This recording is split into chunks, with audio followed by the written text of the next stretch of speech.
Chapter 1005, Necromancer of Skyhall. Elder Gravesinger's crimson eyes widened in shock and his grip tightened around his staff as he thundered, "What news do you bring?" The black-armored soldier's voice trembled as he mustered the courage to respond. "Elder Gravesinger, I deeply regret to inform you that the mortal corpses we had collected and stored in your hall have been ravaged by an unforeseen fire. The squadron entrusted with guarding them abandoned their posts in pursuit of Noah, leaving the corpses vulnerable to this catastrophic event." The orc's normally composed visage contorted with rage, veins bulging on his forehead as he roared, "You imbeciles! Those corpses were the linchpin of my intricate ritual. The flow of power necessary for our operation has been irrevocably disrupted." The soldier's voice quivered as he continued, "Elder Gravesinger, know that swift retribution has been exacted upon the squadron." Elder Deathhead himself took charge, condemning the squadron leader to death and ordering the remaining members to be thrown alive into the fire as a chilling punishment. A sinister smile curled at the corners of Elder Gravesinger's lips, his voice dripping with venomous satisfaction. "A quick death? Such mercy bestowed upon them! I would have relished in the opportunity to strip their flesh piece by piece, subjecting them to unimaginable torment for their grievous negligence." Meanwhile, Michael, disguised as a black-armored soldier, observed the furious orc with amusement concealed behind his mask. It was he who had orchestrated the fire that consumed the corpses, reveling in the chaos and destruction it brought upon the Skyhall. The sight of Elder Gravesinger seething with anger only served to reinforce his belief that the elders of the Skyhall were anything but righteous figures. Suddenly, Elder Gravesinger's hand shot up into the air, causing the very ground beneath him to tremble with an ominous resonance. Michael and the black-armored soldier instinctively took several steps back, their eyes widening with a mixture of awe and trepidation. As if responding to the orc's command, the earth began to split open, revealing deep, gaping cracks that snaked their way across the desolate graveyard. Elder Gravesinger's voice carried an arcane resonance as he chanted under his breath, his words barely audible but laced with dark power. With each syllable uttered, the cracks in the ground deepened and widened, releasing tendrils of malevolent energy that danced and writhed like ethereal serpents. Out of nowhere, from one of the cracks, a bony hand emerged, reaching upwards with a haunting determination. Its skeletal fingers, weathered and ancient, grasped the edges of the crevice, followed by the emergence of countless other skeletal figures. They clawed their way out of the depths, their decayed remains caked in dirt and clinging to the remnants of tattered burial garments.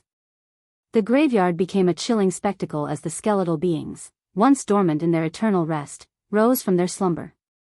Their hollow eye sockets glowed with an eerie, ethereal light, casting a ghastly illumination upon their bony frames.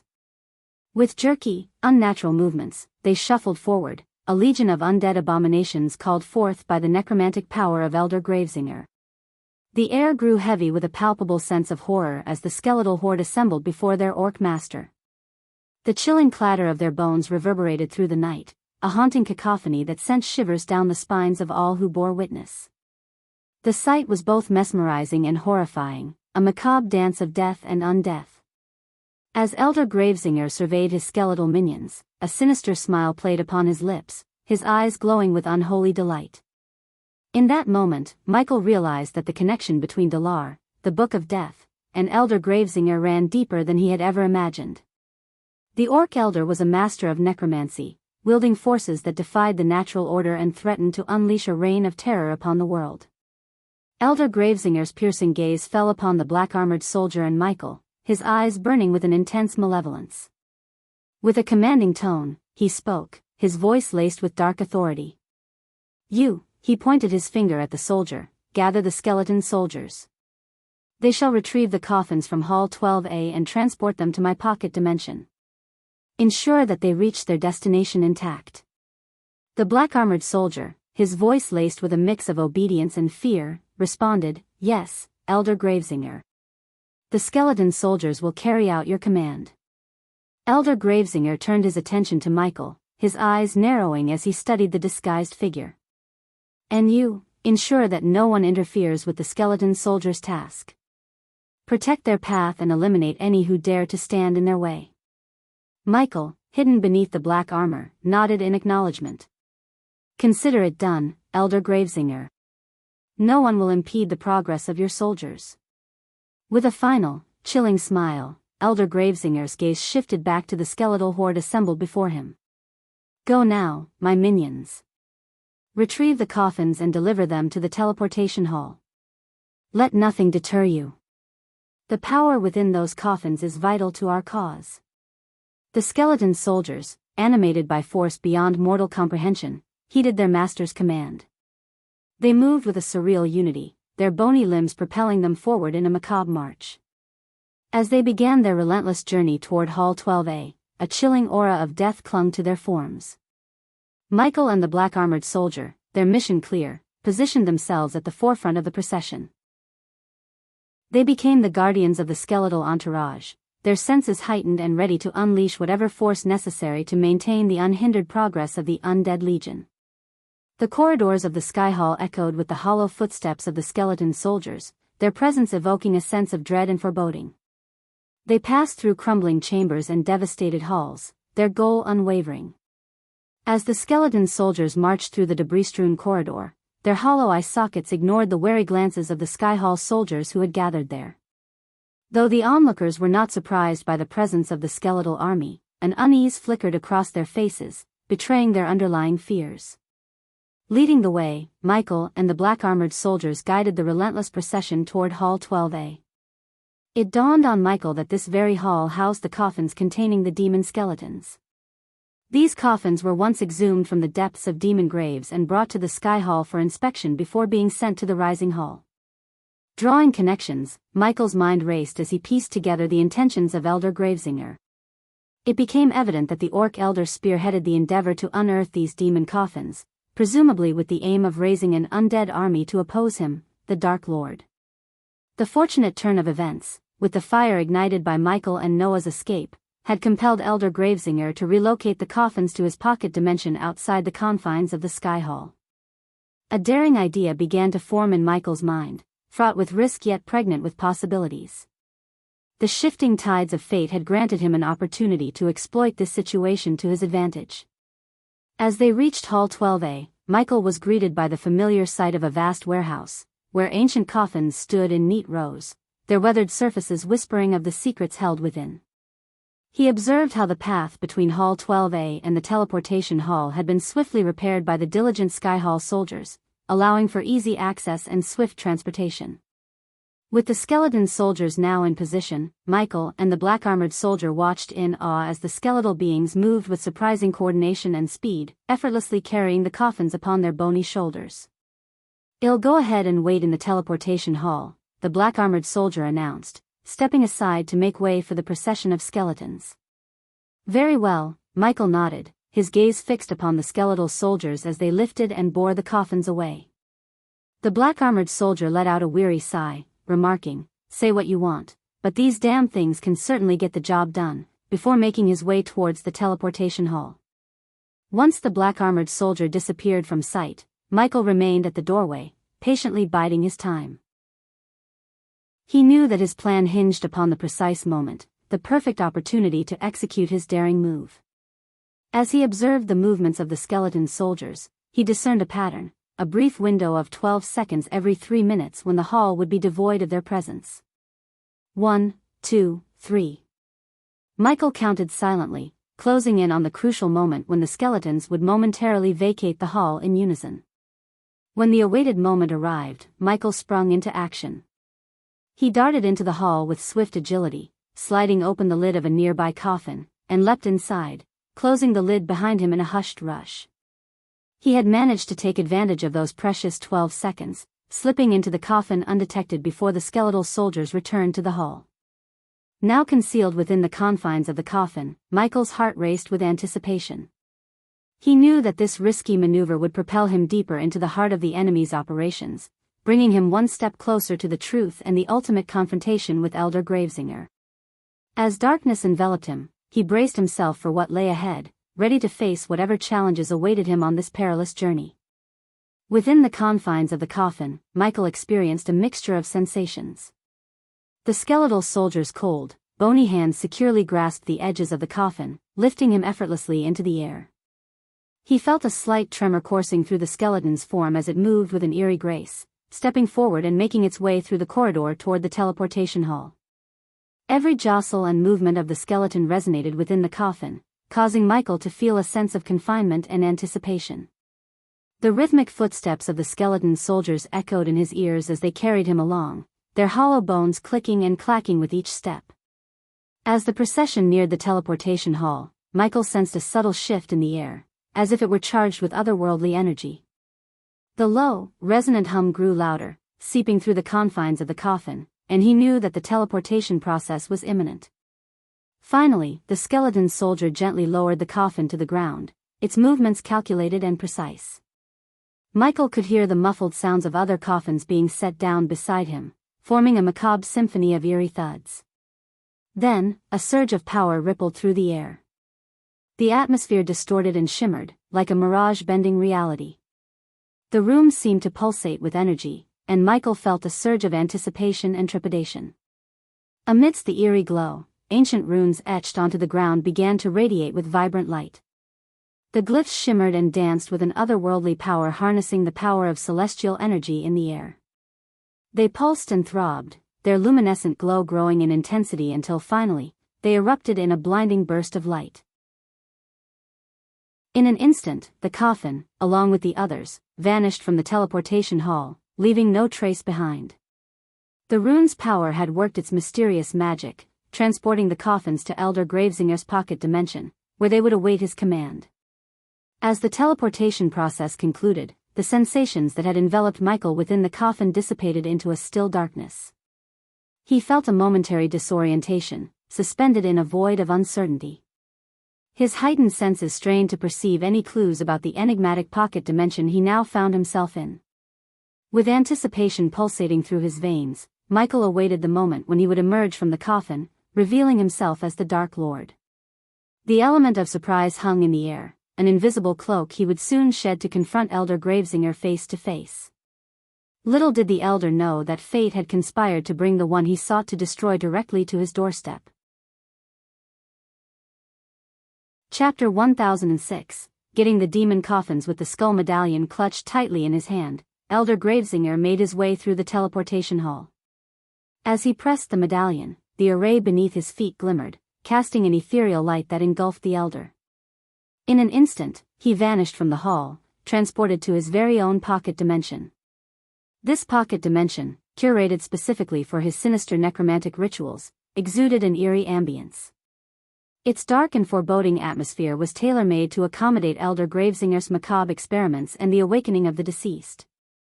3,000 years ago, when the Sky Hall and the Guardian Guild relentlessly hunted down the Order of Death and all those suspected of supporting or worshipping the Dark Lord, the bodies of their victims were amassed in this very dimension. It became a burial ground on a massive scale, entrusted to Elder Gravesinger for his unholy undertakings. The pocket dimension itself seemed to exist in perpetual twilight, with an oppressive gray sky overhead. A thick mist shrouded the entire dimension, lending an otherworldly quality to the surroundings. Towering trees, devoid of leaves, stretched out like skeletal giants, their branches reaching out with an air of malevolence. These darkened sentinels were scattered throughout the dimension, standing alongside countless coffins that lay in solemn repose. As Elder Gravesinger approached the coffins, the army of skeleton soldiers parted to make way for their master. The sounds of their rattling bones echoed in the stillness as he made his way through their ranks. With measured steps, the Elder walked among the coffins, his gaze scanning the rows with a mix of anticipation and authority. A faint rustling sound reached Elder Gravesinger's ears, drawing his attention to one particular coffin. Frowning, he closed the distance, his eyes fixed on the source of the disturbance. Step by step, he closed in, his presence exuding a commanding aura. Finally, he stood before the coffin, the weight of his power hanging heavy in the air. Before opening the coffin, Elder Gravesinger paused, closing his eyes and attuning himself to the array's energies that permeated the pocket dimension. This place, devoid of any energy, was under his complete control. Anyone other than him who dared to step foot in this realm would be stripped of their powers, reduced to mere mortals. With a combination of carefully crafted arrays and the influence of his God-given abilities, Elder Gravesinger reigned supreme as the deity of this sinister dimension. What do we have here? Elder Gravesinger's brow furrowed as he reached out to push open the lid of the coffin. However, before his fingers could make contact, a sudden explosion shattered the coffin into fragments. The force of the blast rippled outward, knocking several of the skeleton soldiers off their feet. Yet, to the surprise of all, Elder Gravesinger remained rooted in place, defying the expected impact. In the blink of an eye, a hand emerged from the chaos, seizing hold of the skull-shaped medallion that adorned Gravesinger's neck. Before the stunned elder could react, the hand swiftly plucked the medallion from his possession. A potent gust of wind surged forth, catching Gravesinger off guard and propelling him through the air. The entire sequence of events unfolded in a mere heartbeat, leaving those who witnessed it bewildered and astounded. The explosion of the coffin sent a cloud of dust and smoke billowing through the air, obscuring the scene from view. As the particles settled, revealing the aftermath, Elder Gravesinger was found sprawled on the ground, his body covered in a layer of dirt and mud. He swiftly rose to his feet, brushing off the soil that clung to his robes with a frustrated swipe of his hand. In a state of urgency, Elder Gravesinger's hand instinctively reached for his neck, his fingers searching for the familiar weight of his precious skull medallion. However, a growing sense of dread engulfed him as his touch met nothing but empty space. His eyes widened in realization as he understood that his treasured talisman had been snatched away, leaving him vulnerable and unable to teleport out of this place without activating the special arrays, which would take time. As the dust and smoke settled, revealing the aftermath of the explosion, a figure emerged from the haze, donned in a suit of black armor. The armor bore an intricate skull emblem, its eyes radiating a haunting crimson glow. Elder Gravesinger's gaze locked onto the figure, and his heart skipped a beat. He knew this face all too well. It was the visage of the Dark Lord himself. Time seemed to stand still as Elder Gravesinger's eyes widened in shock and disbelief. He stumbled backward, his jaw slack, unable to comprehend the sight before him. The calmness etched upon the Dark Lord's face only deepened the sense of unease that gripped the Elder's heart. The intensity of the crimson light in the skull's eyes contrasted sharply with the darkness of the armor, giving the Dark Lord an aura of both power and mystery. Elder Gravesinger's mind raced, attempting to process the magnitude of this unexpected encounter. Fear and uncertainty mingled within him, his hands trembling involuntarily. The Dark Lord's presence alone sent chills down his spine, and it became clear to the Elder that he was facing an opponent far more formidable than he had ever imagined. "Diddle, diddle, you are so little." A serene calmness resonated in Michael's voice as his words reverberated throughout the eerie pocket dimension. Elder Gravesinger struggled to collect his thoughts, his mind still reeling from the realization that the Dark Lord had infiltrated his domain undetected, slipping through their defenses like a phantom. "Get him!" With a sudden surge of determination, Elder Gravesinger's shock transformed into a fierce resolve. He bellowed his command, his voice filled with equal parts anger and desperation, urging his skeleton soldiers to attack the intruder. The skeletal army, loyal to their master's call, charged at Michael from all directions, their bony limbs clattering in a macabre symphony. But Michael stood firm, an embodiment of unwavering confidence amidst the chaos. The billowing black cape that adorned his armored form danced gracefully in the ethereal wind, adding an air of mystique to his presence. His eyes, once filled with crimson radiance, transformed into pools of pure darkness, exuding an otherworldly aura. In an instant, Michael unleashed his power, a torrent of dark energy surging forth from his eyes. The beams of inky blackness sliced through the air with deadly precision, cleaving the skulls off the charging skeletons. The pocket dimension became a whirlwind of dislodged bone, as countless skulls were sent spiraling through the air in a grotesque ballet. The clash between the Dark Lord's dark energy and the skeletal army created a scene that was both captivating and horrifying. How do you use cultivation power?" Elder Gravesinger's words stumbled out in a mix of shock and disbelief, barely forming coherent sentences. The realization that the Dark Lord possessed the power of cultivation struck him with profound astonishment. Michael, too, was taken aback by this revelation. He had assumed that the elders of Skyhall held extensive knowledge about him, but it seemed that Gravesinger was oblivious to his capabilities. "How can you hope to defeat your enemy?" Michael calmly questioned, his voice tinged with a hint of incredulity, "when you remain ignorant about who they truly are?" As Michael spoke, the relentless tide of skeleton soldiers surged forward, their mindless existence fueled solely by Elder Gravesinger's necromantic powers. With no strategy or fear, they mindlessly charged at their intended target. Unfazed by the oncoming horde, Michael continued his deliberate approach, his every step purposeful. Growing darkness enveloped the area surrounding Michael, casting an ominous shadow over the confrontation. Within this shroud, Elder Gravesinger's gaze fixated on a sight that sent chills down his spine. He witnessed the emergence of a swirling black flame, burning within the depths of the dark shroud that encompassed the Dark Lord. The intensity of these black flames emanated searing heat, causing beads of sweat to form on Gravesinger's forehead. As the flame blazed forth, it consumed the approaching skeleton soldiers with ruthless efficiency. Before the mindless soldiers could draw near to the Dark Lord, their bones turned to ash, carried away by the whispering winds of the pocket dimension. The scene unfolded like a macabre dance as the relentless advance of the skeletons was met with the all-consuming power of the black flames. The air grew heavy with the scent of burning bone, mingling with the acrid tang of charred remains. With a mixture of frustration and desperation, Elder Gravesinger let out an enraged roar, his voice reverberating through the eerie pocket dimension. He realized that extracting any valuable information from the Dark Lord seemed futile. Enough! Gravesinger bellowed, his voice laced with fury. You won't get anything out of me with your pathetic attempts at conversation. In an act of grotesque defiance, his expression contorted into a deranged grin. With a swift, unnerving motion, he thrust his hand towards his own mouth, clutching his tongue tightly. The veins on his forehead bulged as the elder's face contorted in agony. Blood gushed from between his fingers, spraying in every direction, creating a macabre crimson mist in the dimly lit atmosphere. The torment etched across Gravesinger's face was juxtaposed with the manic glint in his eyes. He plucked his own tongue out, ripping it from his mouth with a sickening squelch. Blood cascaded from the severed tongue, splattering onto the ground in a grotesque display. The elder's twisted act of self-mutilation sent shockwaves through the air, mingling with the scent of blood and the stifled gasps of disbelief from those witnessing the scene. The sound of dripping blood and Gravesinger's pained gurgles filled the void, underscoring the depravity that unfolded before them. In this twisted moment, the dark forces at play revealed the depths to which Elder Gravesinger was willing to go, his madness and desperation laid bare for all to witness. The silence that followed was punctuated only by the faint whispers of the wind, carrying the weight of an unsettling realization. The battle between the Dark Lord and the Elder had descended into a realm far beyond the boundaries of sanity.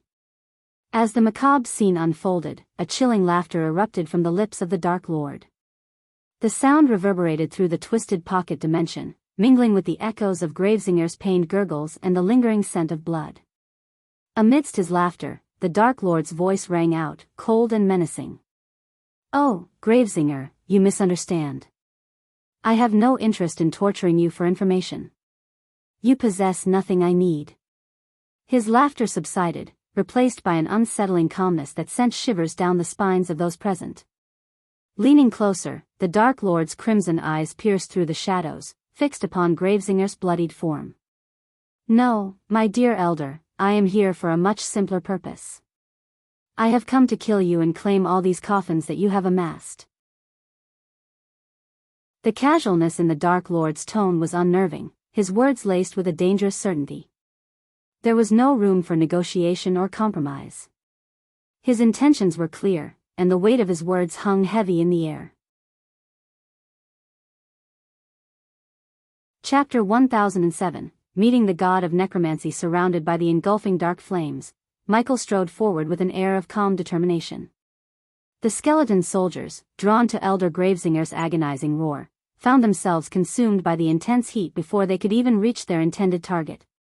One by one, they crumbled into ashes, their lifeless forms scattering into the wind. Approaching the fallen elder, Michael raised his finger, summoning a bolt of black lightning that crackled with potent energy.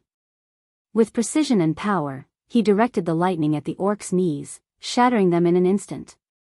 A gut-wrenching cry of pain escaped Gravesinger's lips, and his skeletal minions, sensing their master's anguish, froze in their tracks and collapsed to the ground. Crouching down, Michael locked eyes with the wounded elder, his voice dripping with a calm authority. "I do not need you, orc. I am a god and it comes with the power to make anyone become anyone, including the best necromancer. But I have to thank you for collecting all these demon coffins. I'll make sure they were put into good use, he said, a sinister smile playing upon his lips. You are meddling with forces you don't comprehend, bastard. In a feeble attempt to defy his impending demise, Elder Gravesinger waved his fingers in the air, forming words made of his own blood. But Michael's laughter echoed in response, void of any trace of fear or concern. Forcrux, the god of all that is dead will avenge me, tisk, tsk, tsk. I have already incurred the wrath of 2 gods, and 1 more shall make no difference, Michael rebuked, shaking his head in mock disappointment. Rising to his full height, he resolved to bring an end to Gravesinger's life once and for all. Rising to his feet, Michael prepared to deliver the final blow, ending the orc's life once and for all. If you see your so-called god after you die, do convey my message, stay the fuck away from my path, he declared, his voice laced with both conviction and a chilling disregard for any divine entity. Dark beams erupted from his eyes, slicing through the feeble body of Elder Gravesinger, spattering the surroundings with a crimson spray of blood. With his demise, the skeletal soldiers, now bereft of their master, collapsed into a cloud of fine white dust, their existence fading into nothingness. However, as Michael turned around, his attention momentarily shifted to the skull medallion clutched within his hand. He needed to talk to Elder about the medallion and this pocket dimension. But before he could utter a single word, a faint tremor reverberated through the ground beneath him. At first, it was subtle, like the distant rumbling of an approaching storm. However, the tremors grew in intensity, causing the very earth to crack and fissure beneath his feet. Curiosity tinged with a hint of caution, Michael slowly turned his gaze toward the source of this seismic disturbance. What he beheld left him spellbound and awestruck. Emerging from the fragmented ground, a colossal shadow began to take form, stretching and elongating with every passing moment. As the tremors intensified, the skeletal frame of an enormous dragon materialized before Michael's eyes.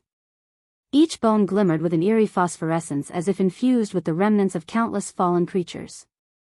Sinewy wings unfolded, casting a haunting silhouette against the bleak sky, and bony spines protruded from its formidable back. The dragon's hollow eye sockets flickered with a malevolent crimson glow, fixating its gaze upon Michael. The ground beneath him continued to quake as the monstrous creature flexed its immense skeletal muscles, ready to unleash its wrath upon the intruder within its domain. In this moment, Michael stood in the presence of a fearsome entity, an embodiment of death and decay. What the fuck? Michael exclaimed, his voice laden with disbelief, as he watched the skeletal dragon steadily grow in size before him.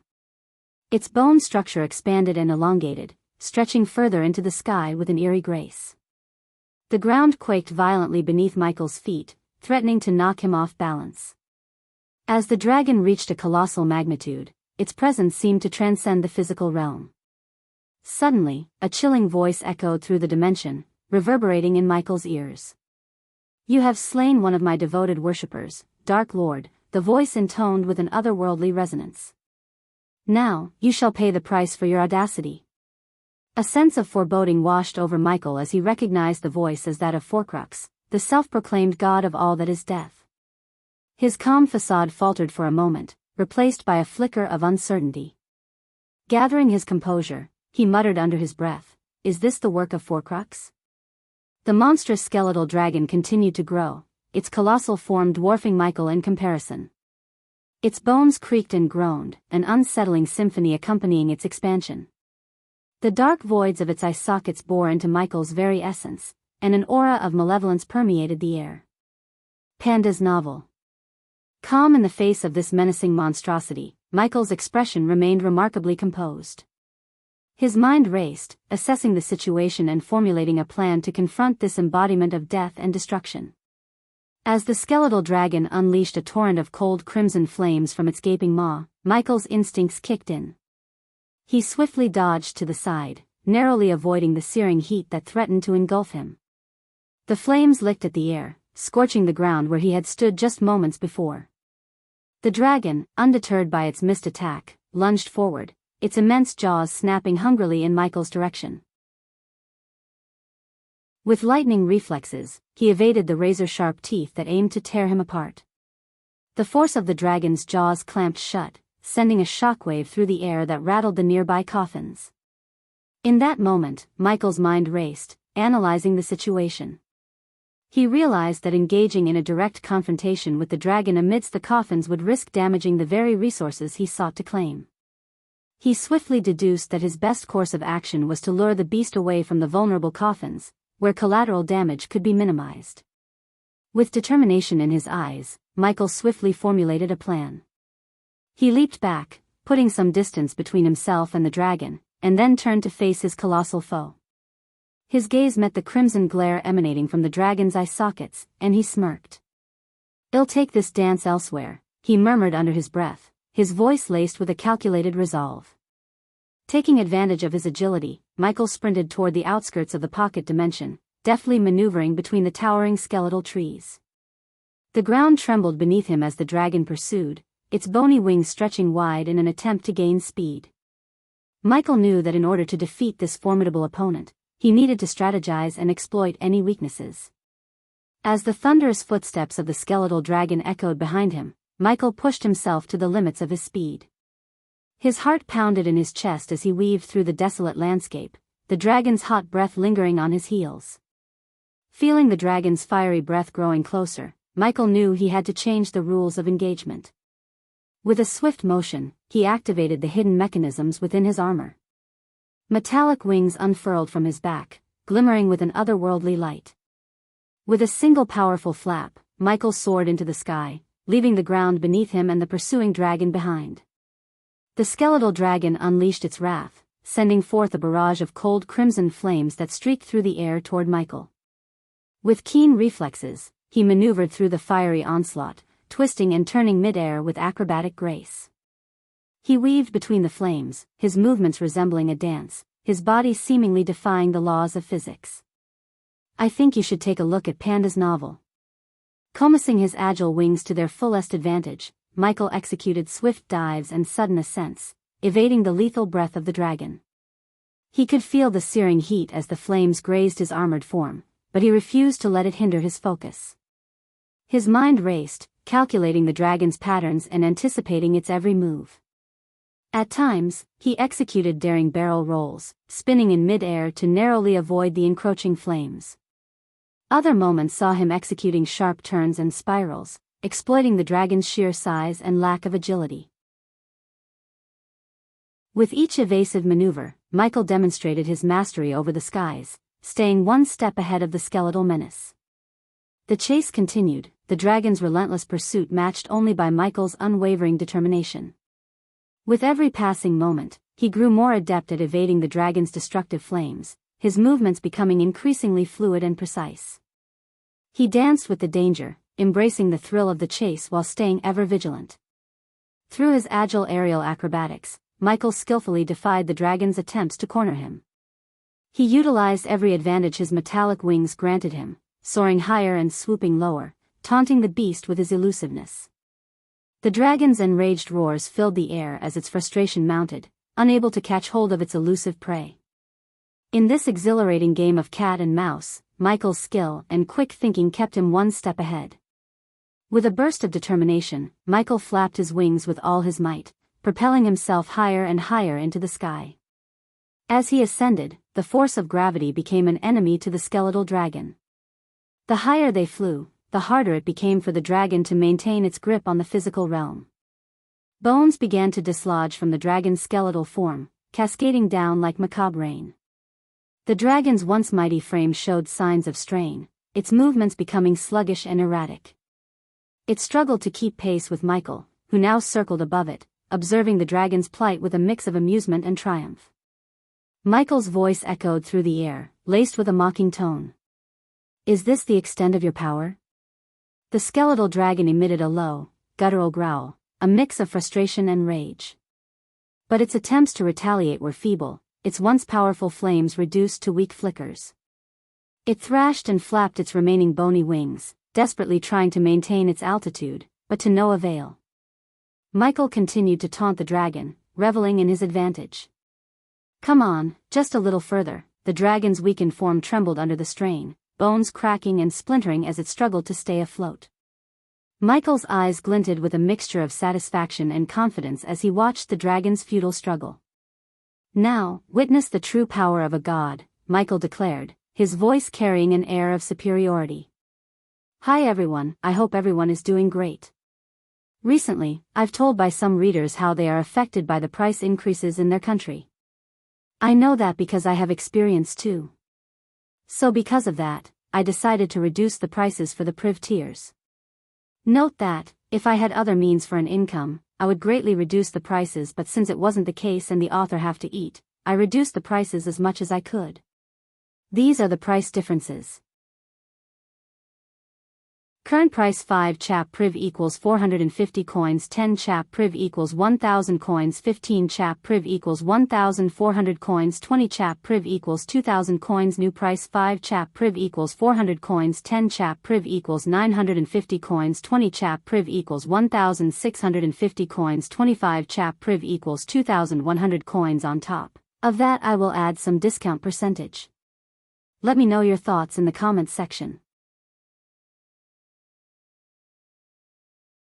Chapter 1008, Four-Crux Schemes. As the dragon and Michael ascended higher into the sky, the world below appeared minuscule, mere dots in the vast expanse.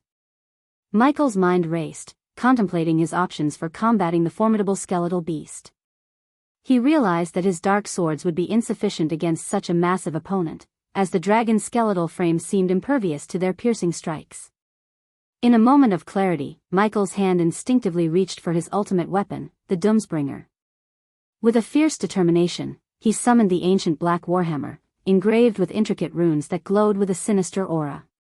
Its formidable head, infused with an ancient ice core, promised the power to summon intense frost and unleash the wrath of doom upon his enemies. The Doomsbringer materialized in Michael's grip, its weight reassuring and commanding respect. He tightened his grasp around the handle, feeling the surge of power resonating within him. The runes on the warhammer pulsed with an icy blue light, responding to Michael's unwavering resolve. With the Doomsbringer in hand, Michael's gaze locked onto the skeletal dragon, now struggling to maintain its altitude amidst the thinning air. He knew that this was the moment to unleash the full might of the warhammer and bring forth its icy wrath against the formidable foe. Resolve burning in his eyes, Michael made a daring move, closing his wings mid-air and allowing gravity to take hold. He began descending rapidly, utilizing the force of his fall to gather momentum and unleash an even more devastating attack. As Michael plummeted towards the skeletal dragon, the monstrosity sensed his descent and eagerly opened its jaw wider, preparing to devour him whole. But Michael was not so easily consumed by the beast's insatiable hunger. With a mighty swing of the Doomsbringer, Michael unleashed a cataclysmic blow upon the dragon's gaping maw. The clash between the warhammer and the skeletal jaws reverberated through the air, a thunderous sound that echoed across the expanse of the sky. The impact was tremendous. Bones shattered and splintered under the force of Michael's attack, the dragon recoiling from the sheer power of the blow. The skeletal beast was pushed back, its immense form staggered by the sheer might of the Doomsbringer. The resounding collision sent shockwaves rippling through the air, accompanied by an otherworldly howl that pierced the sky. Fragments of shattered bone were scattered like fallen stars, creating a macabre spectacle against the backdrop of the darkened heavens. Michael, his grip unwavering on the Doomsbringer, stood defiant amidst the chaos. The warhammer's icy aura intensified, surrounding him in an ethereal mist, as if the very essence of frost was drawn to his presence. He surveyed the aftermath of his powerful strike, a glimmer of satisfaction dancing in his eyes. But the battle was far from over. The skeletal dragon, though wounded, still possessed an unyielding determination. Its hollow sockets glowed with an ominous light, and its fragmented form began to slowly reassemble, drawing upon the dark energies that sustained its existence. Summoning the frigid powers imbued within the Doomsbringer, Michael focused his energy and channeled it into a concentrated blast of icy frost. From the warhammer's enchanted head, a torrent of intense cold erupted, streaking towards the skeletal dragon with blinding speed. The freezing blast engulfed the dragon, coating its bones in a layer of frost that crackled with an ethereal glow. The dragon's movements became sluggish as the biting cold sapped its vitality, hindering its ability to retaliate effectively. With lightning-fast agility, Michael maneuvered around the aerial battlefield, his movements a blur as he swung the Doomsbringer with calculated precision. Each strike connected with bone-shattering force, causing the dragon's skeletal structure to splinter and crumble under the onslaught. Fragmented bones scattered through the air like a ghastly rain, leaving a trail of destruction in their wake. The skeletal dragon, once an imposing behemoth, now trembled under the relentless assault, its form gradually disintegrating. In a display of unwavering control, Michael gracefully leaped atop the dragon's crumbling skull, a calm and determined expression etched upon his face. His eyes met the fading glimmer within the dragon's hollow sockets, and with a composed voice, he uttered, "Let's finish this." The battle seemed to hang in suspended animation for a moment as Michael's words resounded through the air. The skeletal dragon, its essence fading, responded with a feeble attempt at defiance, its shattered jaw twitching in a futile snarl. Knowing that victory was within reach, Michael raised the Doomsbringer high above his head, channeling the last reserves of his power into a final devastating strike. The warhammer crackled with unleashed energy, resonating with Michael's unwavering determination. With a resounding impact, the Doomsbringer struck the dragon's fractured skull, causing the remaining bones to crack and shatter. As the skeletal structure splintered under the force of the blow, Michael swiftly followed up with another strike, this time driving the pointed head of the warhammer deep into the dragon's skull. The Doomsbringer's sharp tip hooked into the fractured bone, securing Michael's grip and ensuring that he remained firmly attached to the dragon's fading form. Sensing the dragon's imminent demise, Michael summoned forth the power of the dark flames. Black flames danced and flickered around his clenched fist as he pressed the infernal fire against the skeletal dragon's head. The dark flames eagerly consumed the skeletal remains, their scorching heat intensifying with each passing moment. The dragon, now engulfed in the swirling vortex of black flames, began its descent through the air. It resembled a burning meteor hurtling toward the ground, leaving behind a trail of smoke and ash in its wake. The once mighty skeletal dragon, now reduced to a charred husk, continued its descent, propelled by the relentless force of gravity. The black flames danced and twisted around its skeletal frame, devouring every trace of its existence with an insatiable hunger. As the dragon descended, the air crackled with the sound of its fiery demise. The dark flames, fueled by the dragon's bones, illuminated the surrounding sky with an eerie crimson glow, casting an otherworldly ambience upon the scene. "I think you should take a look at the burning dragon." Left a trail of destruction in its wake, scorching the air and leaving a smoldering path across the horizon. It was a sight both awe-inspiring and terrifying, a testament to the power wielded by Michael and the cataclysmic force of the Doomsbringer. As the dragon's descent reached its climax, its form disintegrated into embers and ashes, dissipating into the winds. The once formidable skeletal beast had been reduced to nothing but fading echoes of its former glory. As the remnants of the skeletal dragon descended, smoldering and reduced to ashes, they made contact with the ground with a resounding thud. The impact sent tremors rippling through the earth, a testament to the immense power that had been unleashed upon the once mighty beast. Seizing the moment, Michael wasted no time in venting his fury upon the dragon's shattered head.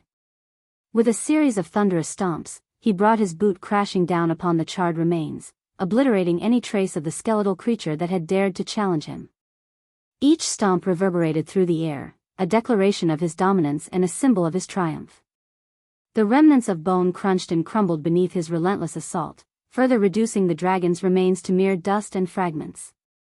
As the echoes of his final stomp faded into the distance, Michael stood amidst the aftermath of his victory, his chest heaving with exertion and his eyes ablaze with an unyielding resolve. It was then that he called out to the heavens, his voice carrying the weight of his defiance. "Forcrux," he bellowed, his voice echoing through the void. "I told you to stay away from my way." His words hung in the air, a challenge issued to the deity who had sought to interfere with his ambitions. The wind carried his voice across the desolate landscape, a proclamation that reverberated with unyielding determination. Michael's gaze swept across the battleground, his eyes locking onto the scattered remains of the dragon. With a mixture of satisfaction and warning, he muttered under his breath, "Consider this a warning." As the dust settled and the echoes of the battle faded, an unsettling stillness engulfed the pocket dimension. The remnants of the skeletal dragon had vanished, leaving no trace behind, as if it had never existed. The air itself seemed to hold its breath, suspended in an eerie silence that sent shivers down Michael's spine. In the midst of this surreal calm, a sudden manifestation shattered the tranquility. An ethereal black crow materialized in the air before Michael, its presence ominous and foreboding. Its feathers glistened with an otherworldly darkness, and its eyes gleamed with an intelligence beyond that of a mere bird. With a gruff, devilish voice that seemed to carry echoes from the deepest recesses of the underworld, the crow spoke, its words cutting through the silence like a sharp blade. "You haven't disappointed me, God of Darkness." With a calm demeanor, Michael gazed at the crow before him, addressing it by name. "Forcrux, I presume," he stated, his voice steady as he awaited the crow's response. Amusement danced in the crow's eyes, a glimmer of intrigue at witnessing the God of Darkness in action. It reminisced about its previous discussion with Andor, the god of time and space, when Andor sought Forcrux assistance in reanimating the corpse of Vidora, the three-headed Hydra and former companion of the previous Dark Lord. The ethereal crow, embodying the essence of Forcrux, acknowledged Michael's actions. "You have slain two of my creations today," it uttered, its words carrying a sense of authority and understanding. Forcrux, as the creator of this pocket dimension, possessed the ability to manifest within it, drawing upon the concentrated death energy that permeated the realm. Despite the barrier imposed by the previous Dark Lord, Forcrux could manifest itself in its crow form within places where the threads of death were tightly woven. Michael maintained his composure, unyielding in the face of the god before him. He met Forcrux's gaze with unwavering resolve, unburdened by fear, for if Forcrux had intended harm, it could have enacted it already. The absence of such aggression suggested that either Forcrux lacked the means to harm him or harbored ulterior motives. The God of Darkness spoke, his voice measured and calm. "That orc tried to steal something that belonged to me," he explained, his eyes momentarily glancing at the minuscule remnants of bone dust scattered on the ground. He returned his focus to the crow, unmoved by the god's presence. "And as for this dragon, it was merely an obstacle in my path," Michael continued, his tone unwavering. Despite standing before a god, he remained resolute. The Dark Lord's confidence stemmed from the knowledge that if Forcrux truly desired his downfall, it would have already transpired. Thus, the god's motives remained cloaked in uncertainty. However, Forcrux's next words hinted at a greater threat, one that surpassed the demon corpses sealed within the coveted coffins. Michael's curiosity was piqued as he sought to unravel the enigma before him. "And what, pray tell, might that be?" he inquired, his voice betraying a glimmer of intrigue. Forcrux posed a thought-provoking question to Michael, his voice laced with a touch of intrigue. "Have you ever pondered the fate of your companion, Vidora, in your previous timeline?" The God of Darkness furrowed his brow, taken aback by the sudden revelation that Forcrux delivered so calmly. Michael's silence betrayed his lack of awareness, prompting Forcrux to enlighten him further. "It seems you are in the dark, and rightly so. Allow me to expand your understanding, God of Darkness. In this present timeline, your former pet Hydra has been unearthed by Andor. The god of time and space intends to resurrect the creature, harnessing its power to wage war against you." The weight of Forcrux's words settled upon Michael, his mind racing to grasp the implications of such a revelation. Tension filled the air as Michael contemplated the magnitude of this newfound threat. Unbeknownst to Michael, Forcrux, the god of necromancy, had been covertly aiding in the resurrection of Vidora's corpse. However, Forcrux harbored no allegiance toward Andor or the God of Darkness. As a deity who had been shunned by the pantheon and the majority of gods in the realm, Forcrux's loyalty rested solely with himself. In the impending conflict between the God of Time and Space and the God of Darkness, Forcrux saw an opportunity to align himself with both sides, utilizing their bitter rivalry to further his own agenda. Chapter 1009. Harry and Layla perched atop a serene mountaintop. A young boy with golden locks sat amidst a sprawling meadow, his gaze fixed upon the breathtaking canvas of colors painted across the sky as the sun gracefully descended. The hues of orange, pink, and purple melded together, casting a warm glow that bathed the world in a tranquil embrace. Deep in thought, Harry displayed a pensive expression beyond his tender age. Lost in contemplation, he seemed oblivious to the approach of a graceful woman carrying a bowl. This woman, none other than Layla Alden, quietly settled beside him on the grass, her presence a gentle interruption to his musings. "Harry, you haven't had a proper meal today," Layla gently reminded him, her voice carrying a blend of concern and affection. Startled by his mother's voice, Harry blinked and turned his attention to her. His young mind wrestled with a pressing question that weighed heavily upon him. With a mixture of curiosity and innocence, he ventured to ask, "Mom, why does everyone say that Dad is evil? Is he truly a bad person?" Rather than displaying shock or surprise, Layla sighed, weariness etched upon her face. She had grown accustomed to hearing such disparaging remarks aimed at Ghost, the Dark Lord who had captured the attention and scrutiny of all of Mazeroth. What Layla considered a stroke of luck was the fact that nobody knew Harry's true lineage, that he was the son of the feared Dark Lord himself. "Harry, I've told you before, you're still too young to comprehend the complexities of the world fully," Layla replied, her tone gentle yet tinged with caution. She reached out and tenderly turned his face toward her own, knowing that, inadvertently, Harry had inherited the same piercing gaze that had defined his father, Ghost. Desperation tugged at Harry's voice as he pleaded with his mother, "Please, Mom, I really need to know." Layla observed her son's earnestness and couldn't help but feel a pang of sympathy.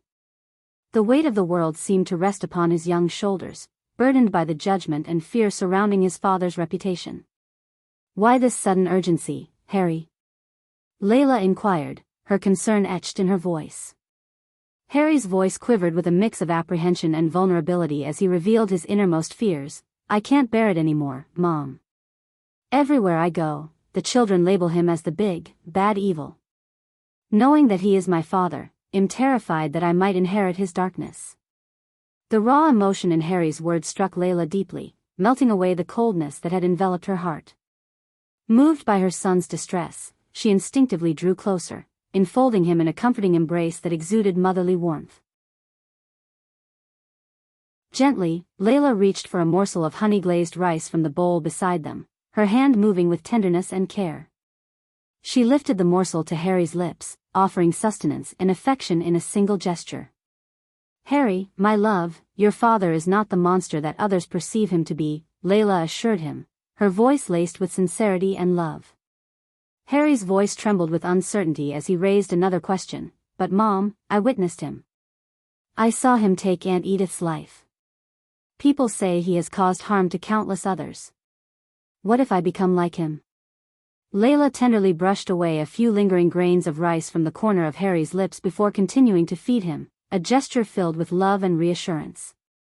Aunt Edith's actions were clouded by her grief and anger, Harry, Layla explained gently. Her choices led to someone trying to harm you. Your father is the kind of man who will go to any lengths to protect those he cares about and ensure justice is served. Harry pondered his mother's words, chewing his food thoughtfully before swallowing. Despite his lack of appetite, the warmth and affection emanating from his mother's smile made the nourishment go down easier. "But Mom, if he truly cares about us, why isn't he here?" Harry's voice quivered with longing and confusion. Layla's eyes brimmed with understanding as she caressed her son's cheek, her voice filled with tenderness. "It's not that he's not with us, Harry. It's that we are not with him. You must know, my son, he didn't leave us. I made the choice to separate from him when he asked me to come with him." As Harry's shock began to subside, Layla set aside the empty bowl, realizing that she couldn't withhold the truth any longer. Her son was growing rapidly, both physically and mentally, and she understood the importance of providing him with answers. She refused to let the world's perceptions shape Harry's thoughts, determined not to let him be swayed by external influences. "He truly wanted us to be with him," Layla confirmed, her voice filled with sincerity, causing Harry's eyes to well up with tears of relief. In that moment, he realized that his father hadn't abandoned him, contrary to what he had believed. Harry's trust and love for his mother were unwavering, and when she assured him that his father wasn't the embodiment of evil as the world claimed, he wholeheartedly believed her. Curiosity still tugged at Harry's heart, and he couldn't help but ask, "But why didn't you agree to go with him?" Layla let out a sigh, her gaze drifting toward the distant horizon. "I made that choice because I didn't want us to become entangled in the war between the world and your father," Layla explained, her voice tinged with a touch of sadness. Sometimes, leaving your loved ones is a way of loving them, Harry. Harry's brow furrowed with contemplation, and he continued to seek clarity. Professor Rake once said that if everyone calls a man evil, then he must be evil. So why is everyone fighting against Dad if he is a good man? And if he were to harm everyone, even his own family, wouldn't that only prove the world right? You've always told me that we cannot fight darkness with more darkness, Mom. Layla's heart swelled with pride as she realized just how much Harry had grown. The image of him as a spirit child, ethereal and delicate, flashed in her mind. Now, standing before her, he was no longer a child or a baby she used to carry in her arms. He was a young man seeking truth and grappling with complex questions, and it was her duty to guide him through this labyrinth of uncertainty. Layla took a deep breath, her eyes fixed on Harry's searching gaze. It was time to shed light on the truth, to reveal the complexities of their circumstances. Your father, Harry, once fought tirelessly to change the world's perception of him. But as time went on, he realized the futility of that battle. Instead, he chose to embrace the label placed upon him and set out to change the world itself. It's a fight he's winning, my dear. He'd rather be feared by everyone than allow them to pose a threat to him. But that doesn't make him evil. Your father has endured unimaginable suffering, more than anyone I've ever known. No one has the right to pass judgment on him. If they call him evil, then the world itself must bear that burden. Layla understood Ghost's plight intimately, for she too had been caught in the web of difficult choices, trying to do what was best for their loved ones. She couldn't forget the words of Wulfric, which had weighed heavily on her decision to leave Ghost. The safest place for you and Harry is within the enemy lines, Layla. If the Skyhall knew they had you both within their grasp, they wouldn't harm you. But if you chose to go with Ghost, they would hunt you down to hurt him. Those words echoed in her mind, reminding her of the risks they faced. The weight of her decision to leave Ghost behind had been a heavy burden on Layla's heart. But in her mind, it was the choice that would ensure their safety, even if it meant being apart from the man they loved. Mom, is it true that Dad used to be a student in Maze Roth? Harry's curiosity piqued as he leaned in closer, eager to learn more about his father. The rumors and whispers from other children had intrigued him, and he wanted to hear the truth from his mother's perspective.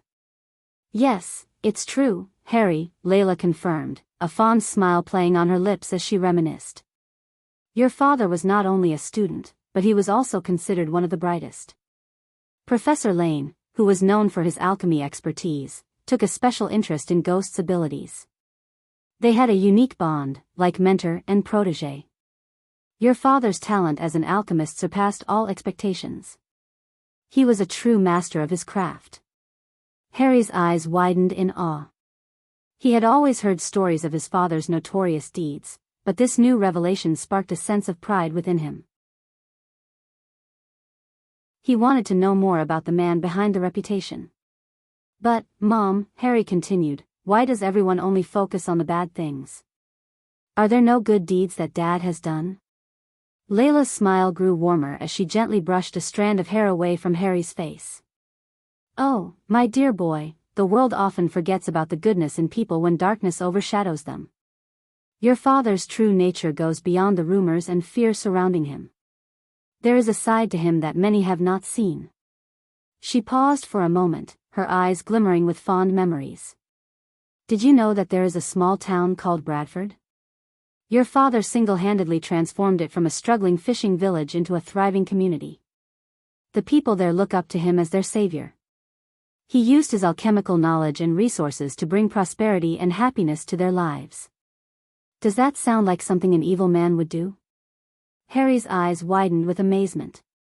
He never imagined his father as a hero or a bringer of happiness. This newfound knowledge shattered the image the world had painted of Ghost. Dad walks the line between good and bad, my love, Layla continued, her voice filled with affection.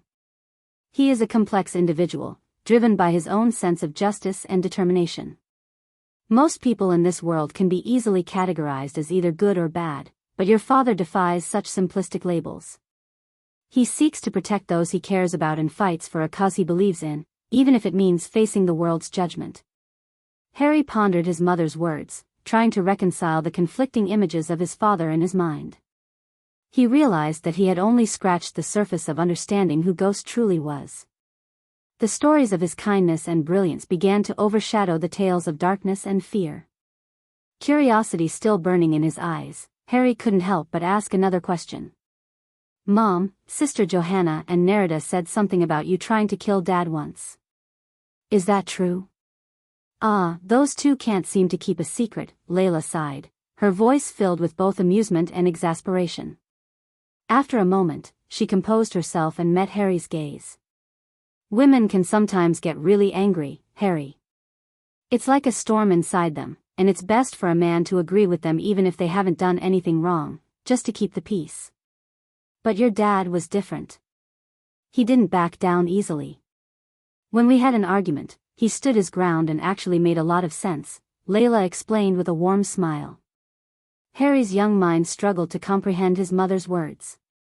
He furrowed his brow and tilted his head in confusion. So, you tried to hurt him when he made sense, he asked, seeking clarification. Layla chuckled softly, realizing the need to simplify her explanation.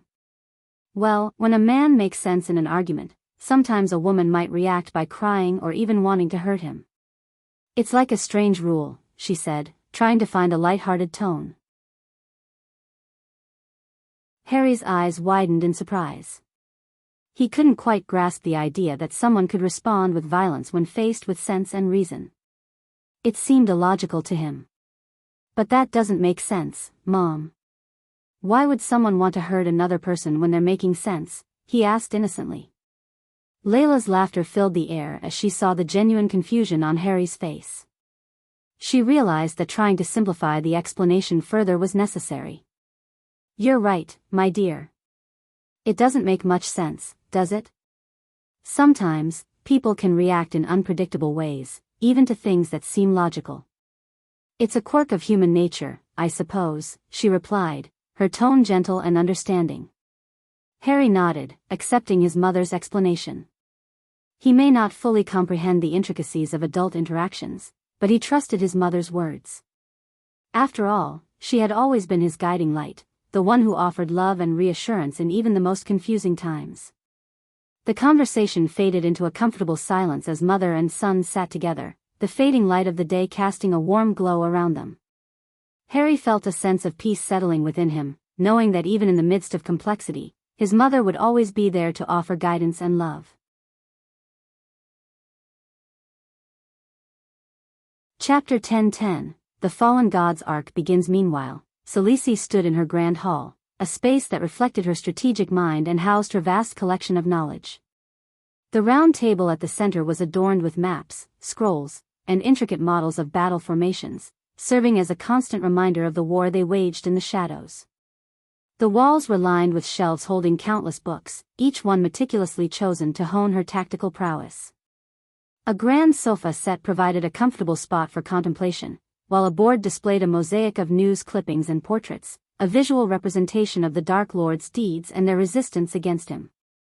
As Selisi studied the detailed map of the Sea Realm, plotting their next move against the Dark Lord, Evan gracefully entered the room, surrounded by a faint ethereal glow. Ever since Evan's body was infused with divine grace, he had become akin to a god himself. His powers had skyrocketed, enabling him to combat the Dark Lord's minions. However, their adversaries had retreated into hiding after the Dark Lord mysteriously vanished from his own wedding. Lady Selisi, I bring news regarding Noah. Evan approached the round table and joined Sales's side. Sales's eyes lit up with anticipation. Did you manage to convince Noah to join our cause against the Dark Lord? She inquired, her voice filled with hope. Evan's head drooped slightly, and a trace of sadness flickered in his eyes. He felt deep sympathy for Noah, who had tragically lost his beloved wife at the hands of the Dark Lord, who happened to be his own twin brother.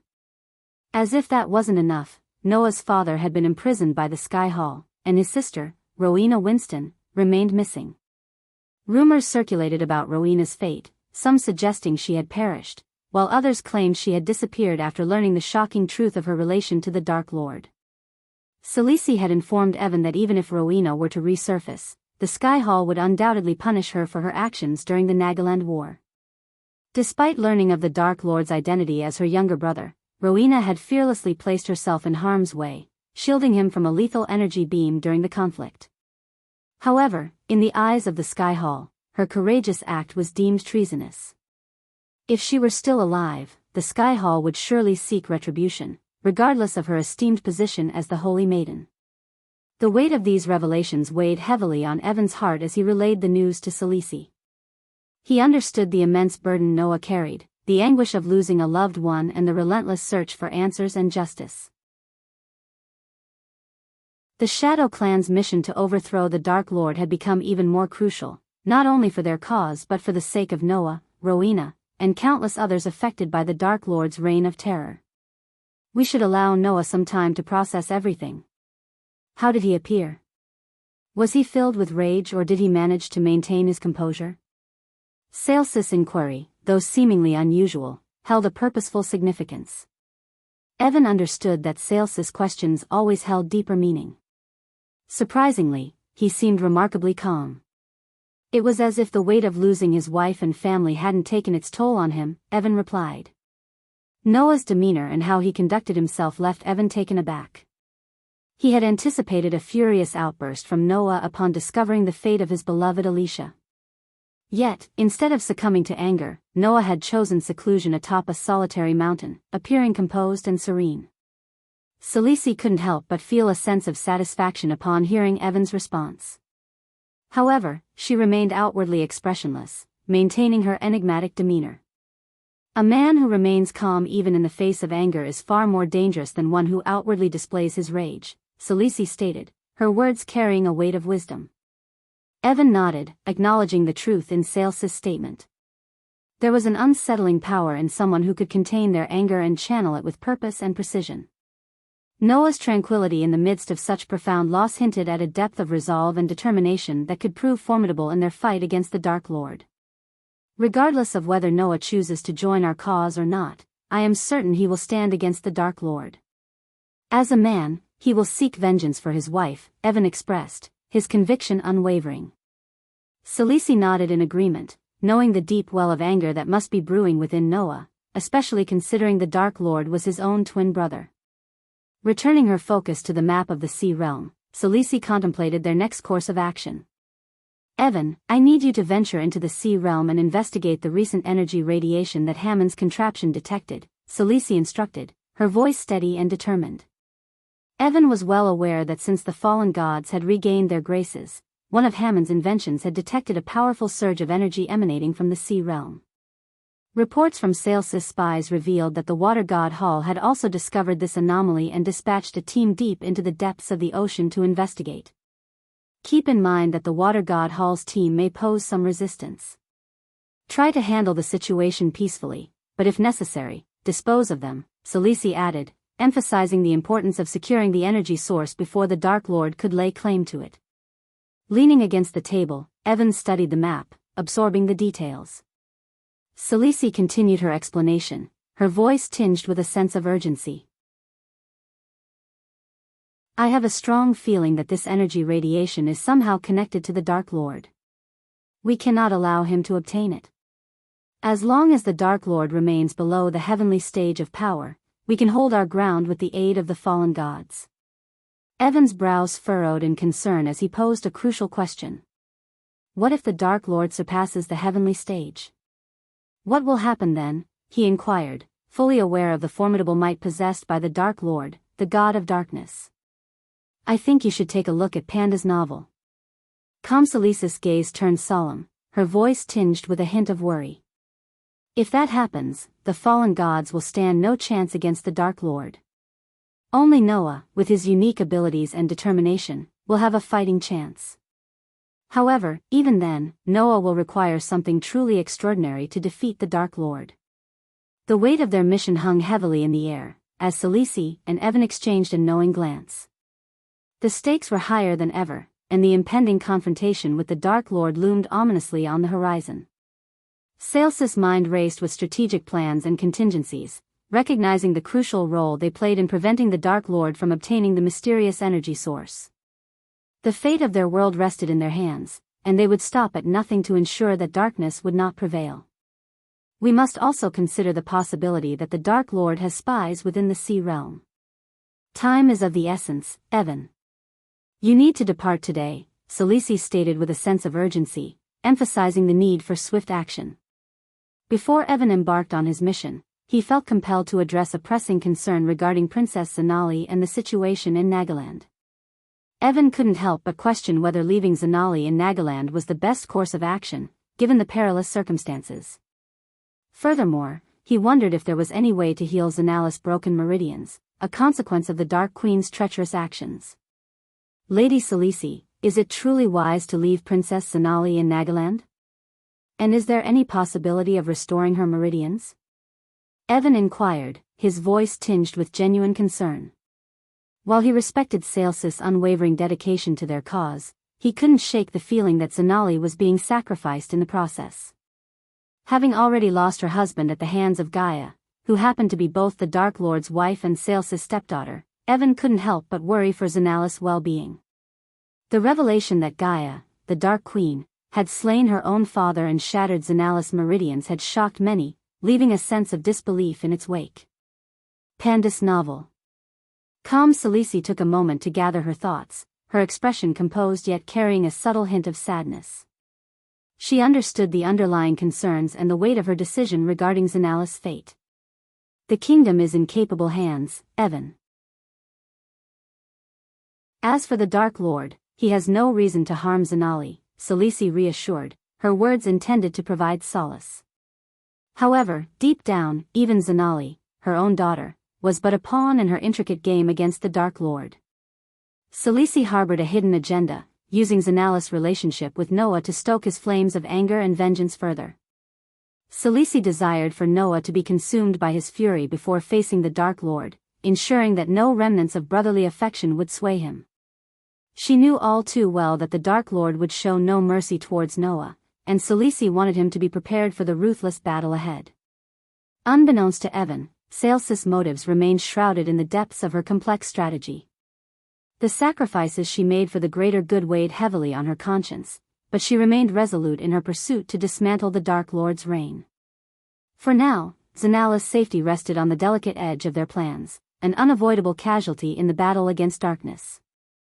I have faith in your judgment, Lady Khaleesi, Evan conveyed before departing from the Grand Hall, leaving Khaleesi to contemplate the intricate web of her plans. As Evan made his way out, the ethereal form of Andreas materialized before Khaleesi, their clandestine alliance continuing to take shape. Andreas, it's time to make our move with Noah. Let us ignite the long-awaited clash between the two brothers, Khaleesi declared with a mischievous grin. Andreas' face mirrored her cunning expression, fully aware of the manipulative path they were about to tread. Remember, Andreas, you must conceal your true identity from Noah. You cannot reveal that you are allied with me or that you are not his mentor, Khaleesi cautioned, emphasizing the need for secrecy. Andreas, the second soul piece of the enigmatic mentor, simply shrugged in response. Trust me, Khaleesi. I know exactly what I'm doing. Noah teeters on the precipice of losing himself to his seething rage. I understand his emotions all too well. All we need to do is fan the flames, the second soul piece of Andreas assured, exuding a sense of confidence in their calculated maneuvers. Sales's grin widened as she contemplated the upcoming chess match of manipulation and hidden agendas. The stakes were high, but she was willing to gamble everything in her quest to dismantle the Dark Lord's dominion. Andreas, her steadfast ally, shared her determination, both of them fully committed to pushing Noah toward his ultimate destiny. Before you depart, ensure that Alara remains in Hammond's company at all times. You understand the vital role Hammond and his intelligence play in our mission to bring down the Dark Lord, Khaleesi instructed Andreas, emphasizing the importance of protecting their valuable asset. Andreas nodded in agreement, his ethereal form fading away, leaving Khaleesi alone in the Grand Hall. As she contemplated her next strategic moves against the Dark Lord, unbeknownst to her, a treacherous twist was already in motion. The energy radiation she had dispatched Evan to investigate was not what it seemed, it was a seed of darkness, and the Dark Lord himself was swiftly closing in to claim it. Little did Selisi know that her plans were about to be upended by a malevolent force, setting in motion a chain of events that would challenge her every strategy. The Dark Lord's relentless pursuit of power and domination threatened to unravel everything she had meticulously built. With the seed of darkness at the center of this unfolding calamity, Sales's intricate web of alliances and calculations hung in the balance. In other words, the Dark Lord was on his way to get the seed of darkness.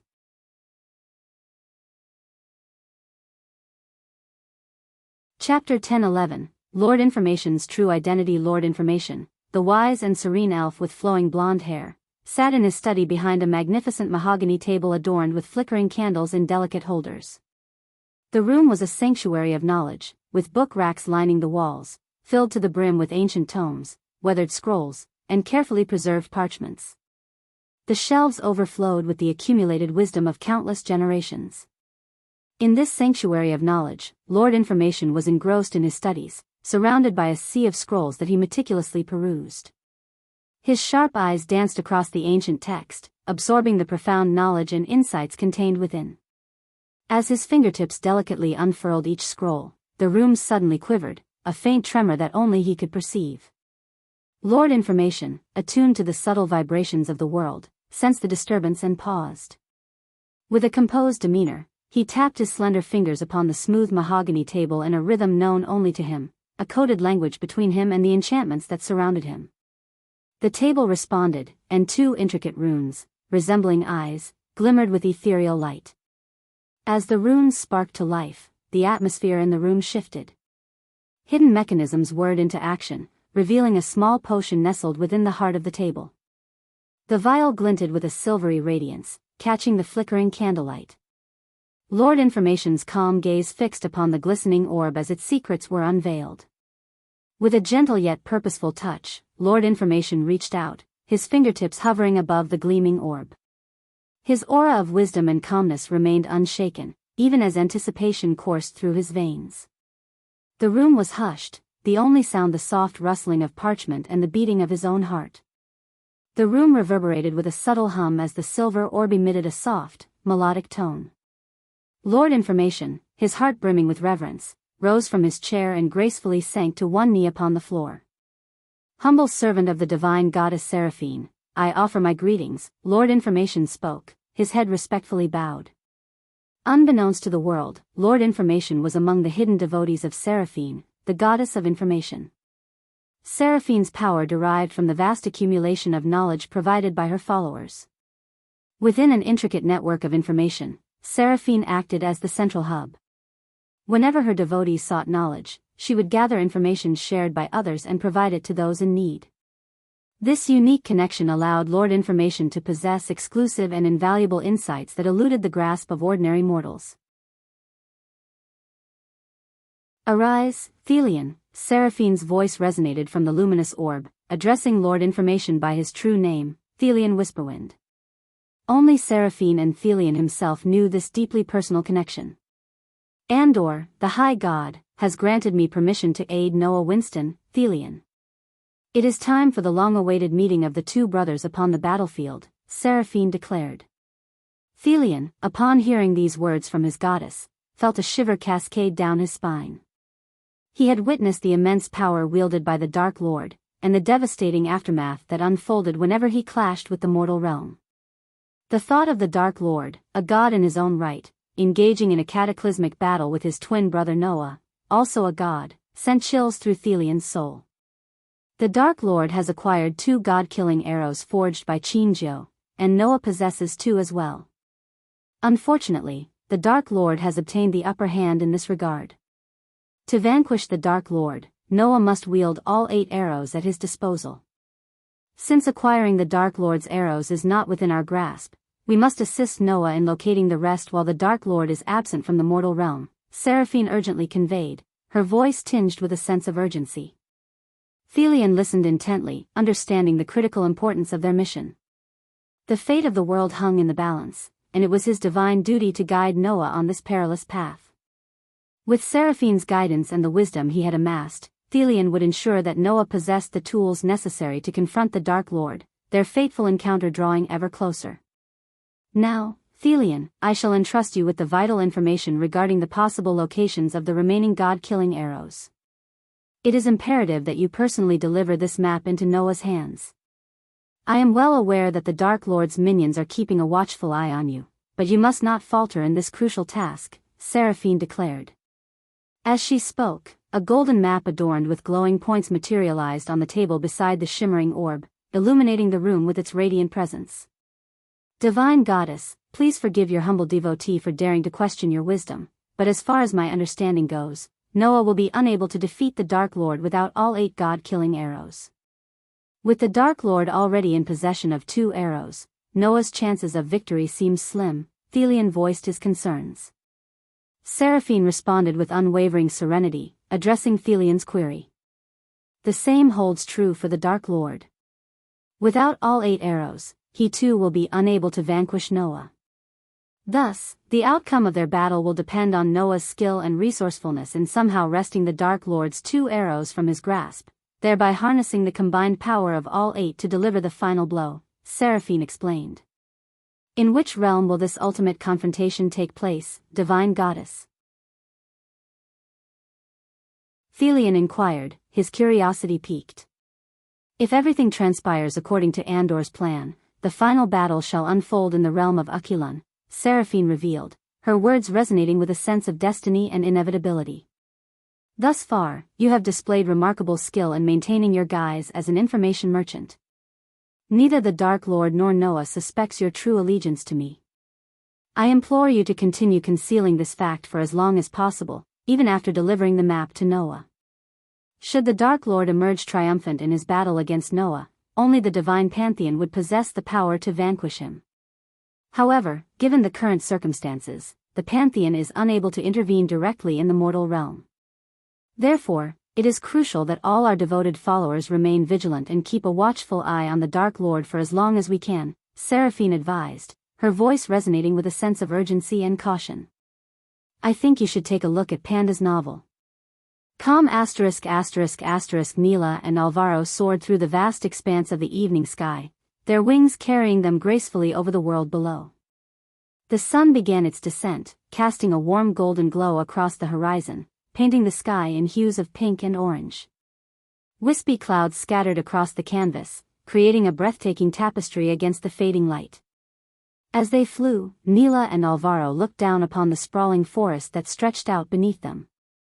The dense canopy of trees, adorned in shades of emerald and jade, appeared like a lush carpet blanketing the earth. Shafts of sunlight filtered through the leaves, creating dappled patterns on the forest floor. As Nila and Alvaro soared through the vast sky, a heavy silence hung between them. Alvaro, who worked as a double agent for the Dark Lord, felt a growing unease in the absence of conversation. The risks he took by serving both sides weighed heavily on his mind. Among the members of Noah's elite unit, Nila's unwavering loyalty to their leader made Alvaro particularly cautious. In recent weeks, he had sensed that Nila might have noticed something amiss, suspecting his true allegiance. Attempting to gauge her suspicions, Alvaro cautiously broke the silence. Is something bothering you, Nila? He inquired, his voice laced with uncertainty. Nila's response was initially curt. Nothing, she replied. Alvaro, positioned behind her in flight, couldn't discern her expression. However, after a brief pause, Nila spoke again, suggesting they take a break to conserve their energy. She guided them towards a tranquil mountaintop, its peaceful ambience contrasting with the turmoil in Alvaro's heart. Serving the Dark Lord had brought Alvaro considerable wealth, but it also entailed grave risks. The presence of the fallen gods and the increasing influence of the Skyhall in the mortal realm meant that enemies of the Dark Lord were multiplying by the day. Alvaro understood that severing ties with the Dark Lord would result in dire consequences, possibly costing him his life. He found himself caught in a perilous web, entangled too deeply to extricate himself easily. Nila's gaze lingered upon the expanse of the crystal ocean, stretching far into the distance under the shimmering moonlight and starry night sky. The beauty of the tranquil scene was momentarily overshadowed by the weight of her thoughts. With a deep breath, she mustered the courage to address the growing doubts that plagued her. You've changed, Alvaro, Nila spoke softly, her words hanging in the air. The impact of her statement sent a jolt through Alvaro's heart, making it skip a beat. Trying to mask his unease with a playful tone, Alvaro responded, "What do you mean? Are you just messing with me?" He forced a chuckle, hoping to deflect the seriousness of the situation. Neela remained still, her back turned towards him, as she grappled with her inner turmoil. Though lacking concrete evidence of Alvaro's betrayal, her instincts screamed that something was amiss. 3 weeks prior, a death squad loyal to the Dark Lord had ruthlessly attacked a supposed safe house that Neela herself had fabricated, leading her fellow elite unit members to believe Noah was hiding there. The safe house's existence had been shared only among the elite soldiers, making the targeted attack all the more suspicious. Furthermore, Neela had uncovered a startling revelation during her investigations into the wealth and backgrounds of her comrades prior to the Dark Lord's assault on their guardian guild. It had come to her attention that Alvaro had recently acquired opulent manors and vineyards across the Aur continent. The timing and nature of his newfound affluence raised her suspicions further. In addition, whenever Ilara Valran dispatched a group of elite soldiers to apprehend nobles suspected of colluding with the Dark Lord, they were met with unexpected resistance. Despite the Dark Lord's obliteration of their guardian guild and the massacre of their fellow guardians, Neela remained steadfast in her loyalty to Noah, the supreme guardian. Yearning for her instincts to be proven wrong, Neela turned to face Alvaro, her expression a mix of concern and urgency. "Alvaro, please, you have to be honest with me. We're friends. If there's something you need to tell me, please do so before we meet with Noah." Her words hung in the air, the weight of their significance palpable in the silence that followed. Pandus Novel calm Neela's eyes welled up with tears as her fists clenched in frustration and anxiety. She could see Alvaro's lips trembling and a peculiar glint in his eyes. The signs were clear, Alvaro was undoubtedly concealing something, and it weighed heavily on Neela's heart. But before he could speak, a sudden surge of fear shot through her body, causing the hair on her neck to stand on end. "Look out!" Alvaro's voice rang out urgently, his instincts kicking into action. Without a moment's hesitation, he lunged forward, propelling Neela out of harm's way. Time seemed to slow as Neela's senses sharpened, registering the imminent danger. In the blink of an eye, an arrow materialized from the shadows, hurtling through the air with deadly precision. Alvaro's selfless act of protection came at a terrible cost. The arrow found its mark, piercing through his chest with a sickening thud. Neela's gaze shifted upward, her tear-filled eyes widening in terror as she witnessed a haunting sight unfold before her. Emerging from the shadows of the evening sky were figures cloaked in ominous dark robes, their presence emanating an aura of malevolence. The air crackled with an unsettling energy, sending shivers down Neela's spine. As the figures drew nearer, a chilling realization washed over her. From beneath the depths of their black hoods, gleaming white fangs glistened with a predatory hunger. These were none other than the minions of the Dark Lord, the dreaded vampires who served as his relentless enforcers. Neela's heart sank as she comprehended the dire truth: they had been ambushed. The vampire minions descended with an eerie grace, their dark forms gliding through the air like phantoms. Their eyes burned with an unholy crimson glow, fixated on their wounded prey. Neela's instinct screamed at her to flee, to escape this deadly trap, but her determination to protect her fallen comrade and unravel the mysteries surrounding Alvaro's true allegiance anchored her in place.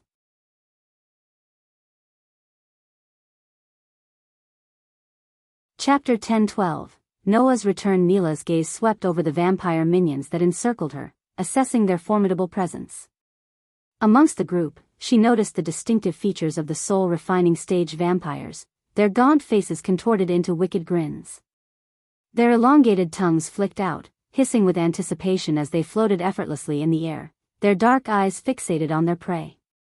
But her attention was abruptly drawn to the two towering figures amidst the throng.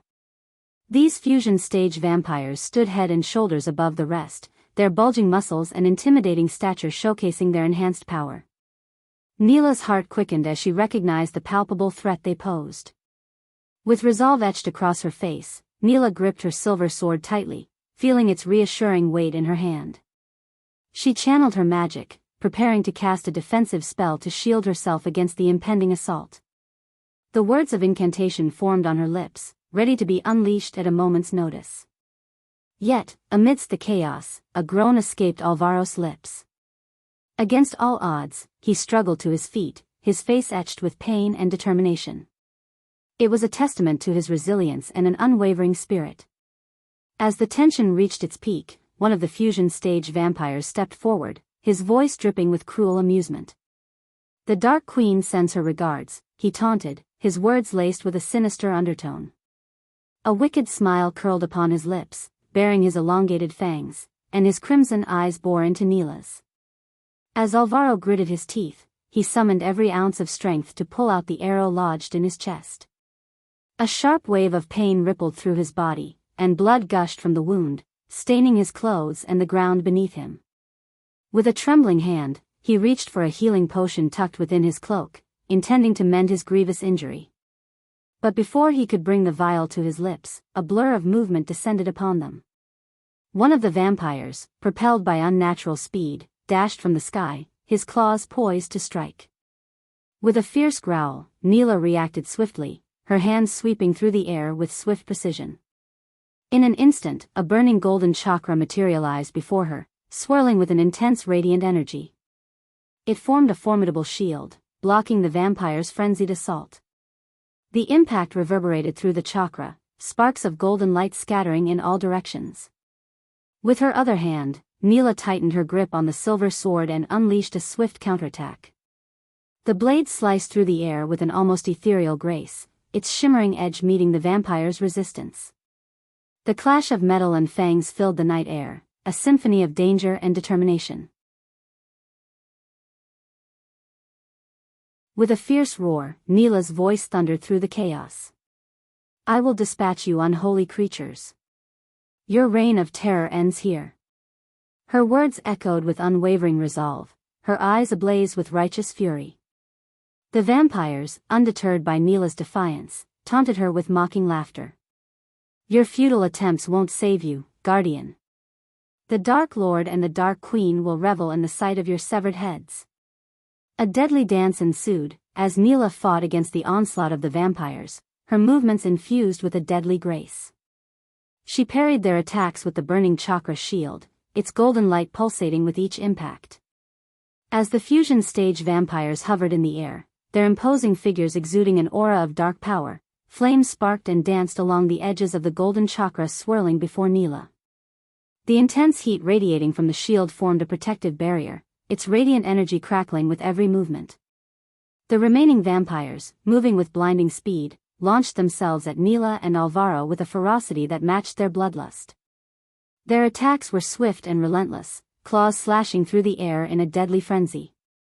Neela's senses sharpened, her focus honed to a razor's edge as she parried their strikes, her silver sword a blur of steel. Yet, amidst the chaos, Neela's eyes widened in realization. The vampires were not merely engaging her in combat, they were deliberately targeting Alvaro with lethal intent. Their frenzied attacks held no trace of restraint or mercy. Doubt began to creep into Neela's mind as she questioned her suspicions about Alvaro's loyalty. With each passing moment, her doubts grew stronger. The vampires clawed at Alvaro, tearing at his robes, leaving deep gashes across his flesh. He winced in pain, his body a canvas of injuries. But despite the agony, Alvaro summoned a fierce determination. In a desperate bid for survival, Alvaro retaliated. With a guttural cry, he launched himself at one of the vampires, delivering a powerful headbutt that stunned his assailant. In one fluid motion, he followed up with a swift swing of his sword, severing the vampire's hand from its shoulder. Time seemed to slow as the severed hand flew through the air, crimson droplets spraying in its wake. The vampire let out a howl of pain, dark ichor spilling from the wound, as the severed appendage landed with a sickening thud on the ground. Neela's mind raced as she witnessed Alvaro's unwavering resolve and the visceral battle playing out before her. A nagging voice inside her wondered if she had been wrong all along, suspecting Alvaro without concrete evidence. She couldn't deny the sight before her eyes, the brutal assault on Alvaro and his valiant defense against the vampires. With a sudden burst of determination, Neela leaped back from the vampires, landing gracefully on the ground. As she plunged her sword into the earth, a wave of golden flames erupted around her, engulfing the area in a blazing inferno. The intense heat licked at the vampires' bodies, searing their flesh with its divine fury. However, before the flames could consume them completely, the vampires swiftly retrieved a silver vial from their space rings, pouring its contents over their burning forms. The liquid extinguished the fire in an instant, leaving Neela shocked at the effectiveness of the silver potion. Her mind raced, connecting the dots. She knew the Dark Lord possessed formidable alchemical talents, and it seemed he had bestowed his vampiric minions with a means to counteract her fiery onslaught. The vampires' wounds healed before her eyes, their burned flesh regenerating with visible speed. Even the vampire who had lost his arm witnessed the appendage regrowing, seamlessly reattaching itself to his shoulder. The fusion stage vampires, their dark eyes gleaming with malice, taunted Neela and Alvaro amidst their renewed strength. One of them sneered, "Is that all you have? You'll need to do better than that to stand a chance against us." The other vampires joined in, their mocking laughter echoing through the night. "You should have perished when the Dark Lord destroyed your guild. Pathetic guardians, powerless against the might of our master." Neela gritted her teeth, the weight of their words fueling her determination. She refused to let their taunts break her spirit. Rising to her feet, she met their gazes with unwavering resolve. "We may have been wounded, but our will remains unyielding. We fight for justice, for the Supreme Guardian Noah Winston. You vampires may have the Dark Lord's aid, but we will find a way to overcome." They erupted into laughter, their taunting voices echoing through the night. "Oh, look! The Guardians think they're actors in some grand play. Do they rehearse these silly dialogues in their spare time? How amusing."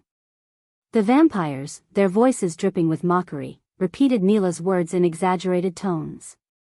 "Oh, look at us, we fight for justice and loyalty. How noble and righteous." They chuckled among themselves, unable to contain their amusement. "Do you Guardians have any brain at all? Or are you just created to spout these cliché dialogues?" One of the vampires sneered, "Resolve? Loyalty? That won't save you from overwhelming power, my dear Guardians. Your words mean nothing in the face of our might."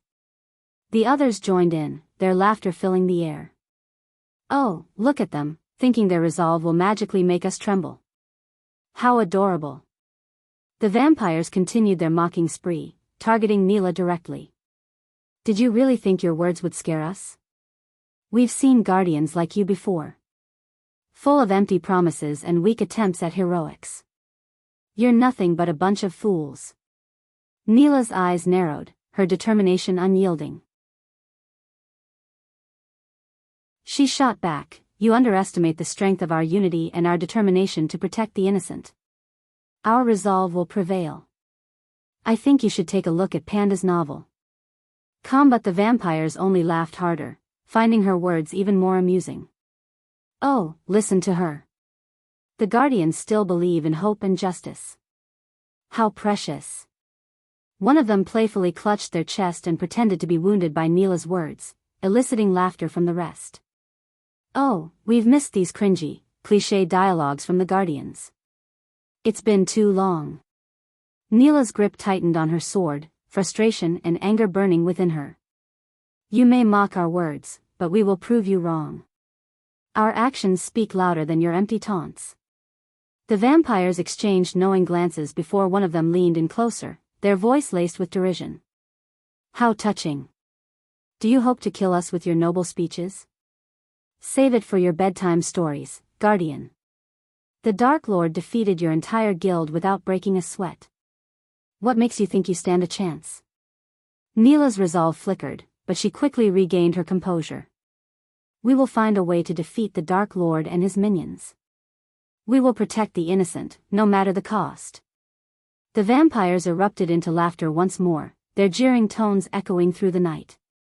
"Oh, listen to her. The brave Guardian, thinking her words will save the day.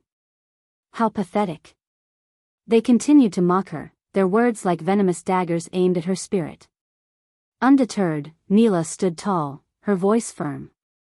"Mock us all you want, but we will never surrender to the darkness. We will fight until our last breath, for justice and for our supreme guardian. The vampires responded to Neela's defiance with sneers and taunts. Maybe we should kill you now, before you bore us to death with your stupid dialogues, one of them snarled, his fangs glistening in the moonlight. Neela's fists clenched, her determination unwavering despite the mocking gazes fixed upon her. She refused to let their words break her spirit. These vampires would not see her falter. Not today, not ever. The laughter died down abruptly as the vampires, sensing the seriousness in Neela's stance, dashed at her and Alvaro from all directions. Their movements were swift, their attacks aimed to end the fight swiftly and mercilessly. As the battle intensified, Neela channeled her energy into casting spells, her hands weaving intricate patterns in the air. Golden sparks erupted from her fingertips, forming ethereal symbols that glowed with a radiant light. With each incantation, the spells took shape, their manifestations reflecting the pure power coursing through her veins. One spell created a swirling vortex of wind, gusting and howling around the mountain top. It uprooted trees and sent debris flying, creating a barrier of chaos that hindered the vampire's movements. Another spell summoned cascading waves of water, crashing upon the ground and dousing the immediate vicinity, making the terrain treacherous for their foes. Meanwhile, Alvaro wielded his sword with skilled precision, parrying and countering the vampire's relentless attacks. His movements were swift and calculated, each swing of his blade a testament to his prowess as a warrior. He fought with unwavering determination, his eyes locked on his adversaries, seeking any opportunity to strike back. The vampires, however, were not to be underestimated. With blood coursing through their veins, they tapped into their unholy powers, casting spells of their own. Dark crimson energy crackled around their fingertips, twisting and coiling like serpents. They chanted ancient incantations, invoking blood-related magic that seemed to draw power from their very essence. Their spells took on a gruesome appearance. Shadows infused with crimson hues slithered across the ground, leaving trails of dark residue in their wake. The air thickened with a metallic scent, a testament to the potent blood magic that fueled their attacks. The vampires unleashed bolts of crimson energy, leaving trails of devastation in their path. The clash of spells was a sight to behold. Golden light clashed with dark crimson energy, the opposing forces intertwining and battling for dominance. But gradually, the vampires gained the upper hand. Their blood magic surged with malevolent power, overpowering Neela's defensive spells with its sheer intensity. Panda's novel. Calm as the vampires closed in, their attacks grew more ferocious. They unleashed a flurry of punches and kicks, each blow infused with their unholy strength. Blood sprayed from Neela and Alvaro's wounds, staining the ground beneath them. The vampires seemed to revel in their cruelty, their sadistic pleasure evident as they toyed with their weakened adversaries. In a brutal display, one vampire landed a powerful blow on Alvaro, breaking his legs with a sickening snap. Pain seared through his body, but his resolve remained unyielding. Neela, too, endured the onslaught, her body battered and bruised but her spirit unbroken. With their limbs broken and bloodied, Neela and Alvaro fought on, their determination undimmed. Though battered and on the brink of defeat, they refused to surrender. Cut off their heads and end this pathetic fight. As the fusion stage vampires issued their cruel command, a chilling silence enveloped the battlefield. The other vampires, obedient to their superiors, slowly advanced toward Neela and Alvaro, their eyes gleaming with a predatory hunger. The atmosphere grew heavy with impending doom as the vampires closed in, their steps deliberate and unhurried. Neela's heart pounded in her chest, her instincts screaming at her to fight, to resist until the very end. But as she tried to grip her sword, her trembling fingers betrayed her, refusing to respond to her desperate command. Alvaro's eyes welled up with tears as he locked gazes with Neela, his voice choked with sorrow. "I'm sorry, Neela," he whispered, a mixture of regret and resignation lacing his words. He understood the gravity of their situation, the overwhelming odds stacked against them. Neela fought against the overwhelming despair threatening to consume her. With sheer determination, she attempted to find strength in her battered body, to summon the willpower to defy their imminent demise. But her body, battered and exhausted, betrayed her resolve. Her limbs trembled, her movements sluggish and unresponsive. And then, just as all hope seemed lost, a blinding light erupted from the sky.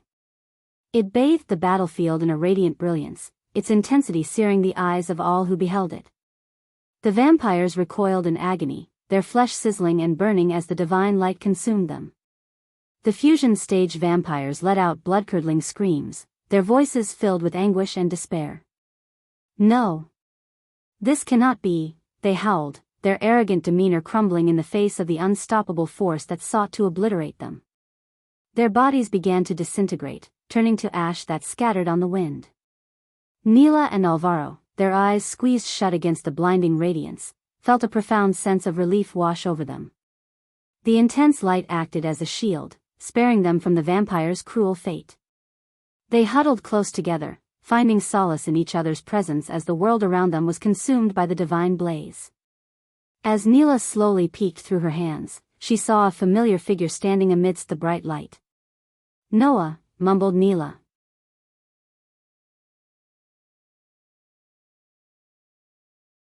Chapter 10:13. Noah will fight the Dark Lord. As the radiant light began to fade, revealing the figure of Noah hovering in the air, a hushed stillness settled over the battlefield. His long, black hair fluttered in the ethereal breeze, contrasting against his once immaculate white robes. What caught the attention of Neela and Alvaro the most was the beard that adorned Noah's usually clean-shaven face, a testament to the hardships he had endured. Noah's piercing eyes, usually filled with warmth and wisdom, now burned with a fiery mixture of rage and pain. The weight of his responsibilities and the losses suffered weighed heavily upon him, fueling the power that radiated from his very being. The vampires, sensitive to the aura of authority and strength emanating from Noah, shuddered involuntarily, their instincts recognizing a force greater than their own. Noah's gaze swept over the fallen vampires and the broken bodies of Neela and Alvaro. It was a gaze that carried a multitude of emotions: grief for the fallen, determination to protect those he cared for, and a simmering anger directed at the forces that sought to extinguish hope and justice. The vampire minions, once full of arrogance and malice, now quivered under the weight of Noah's presence. They realized the grave mistake they had made in crossing paths with the Supreme Guardian. The balance of power had shifted, and their newfound bravado wilted in the face of Noah's righteous fury. As the vampires laid eyes upon Noah, their hearts skipped a beat. The sheer power emanating from him sent tremors through their undead bodies. However, a glimmer of confidence flickered within them as they remembered Noah's unwavering commitment to his no-kill rule. "Impressive display of light, Noah.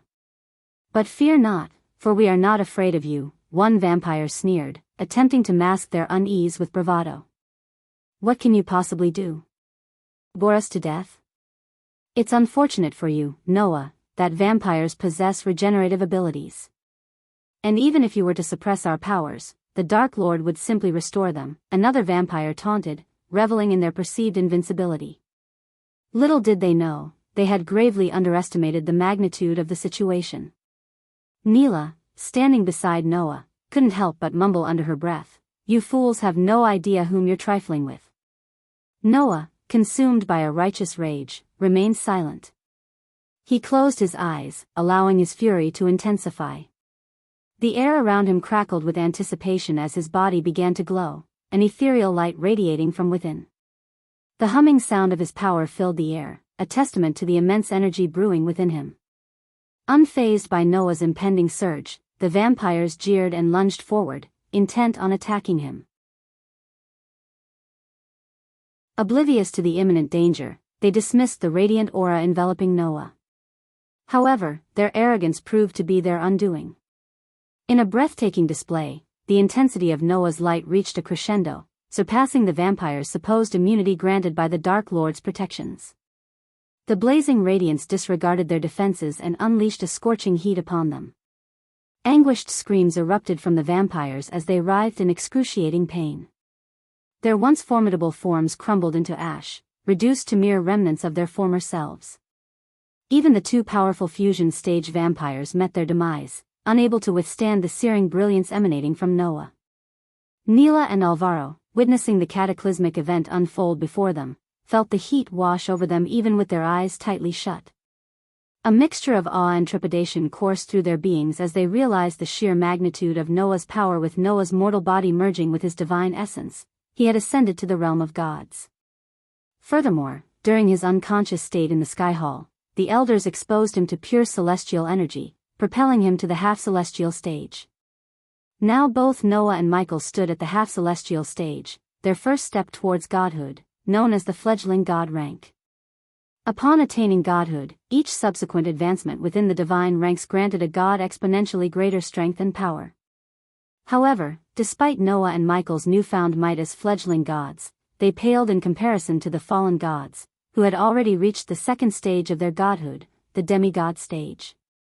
The disparity of just one rank meant that Noah and Michael stood little chance against the overwhelming might of the fallen gods. Fortunately for Noah, as the god of light, most of the fallen gods were in pursuit of his twin brother, Michael, who bore the mantle of the god of darkness. As the vampires turned to ashes, the radiant light emanating from Noah gradually faded. Noah turned his gaze towards Neela and Alvaro, a flicker of relief washing over him at the sight of his loyal companions. Amidst the overwhelming sadness and burning rage stemming from the loss of his wife Alicia and his family, he found solace in the presence of familiar faces. However, before Noah could descend to the ground, Alvaro collapsed, his body giving way. "Alvaro!" Neela's voice rang out, filled with concern as she hurried to his side. As Neela turned her attention to the arrow's entry point in Alvaro's chest, she noticed the eerie purple vein spreading across his wounded flesh. Alvaro began to cough up purple-tinged blood, a clear sign of poisoning. "Supreme Guardian!" Neela called out, her plea reaching Noah's ears as he descended to the ground. Kneeling beside Alvaro, Noah gently placed his hand upon the injured man's chest.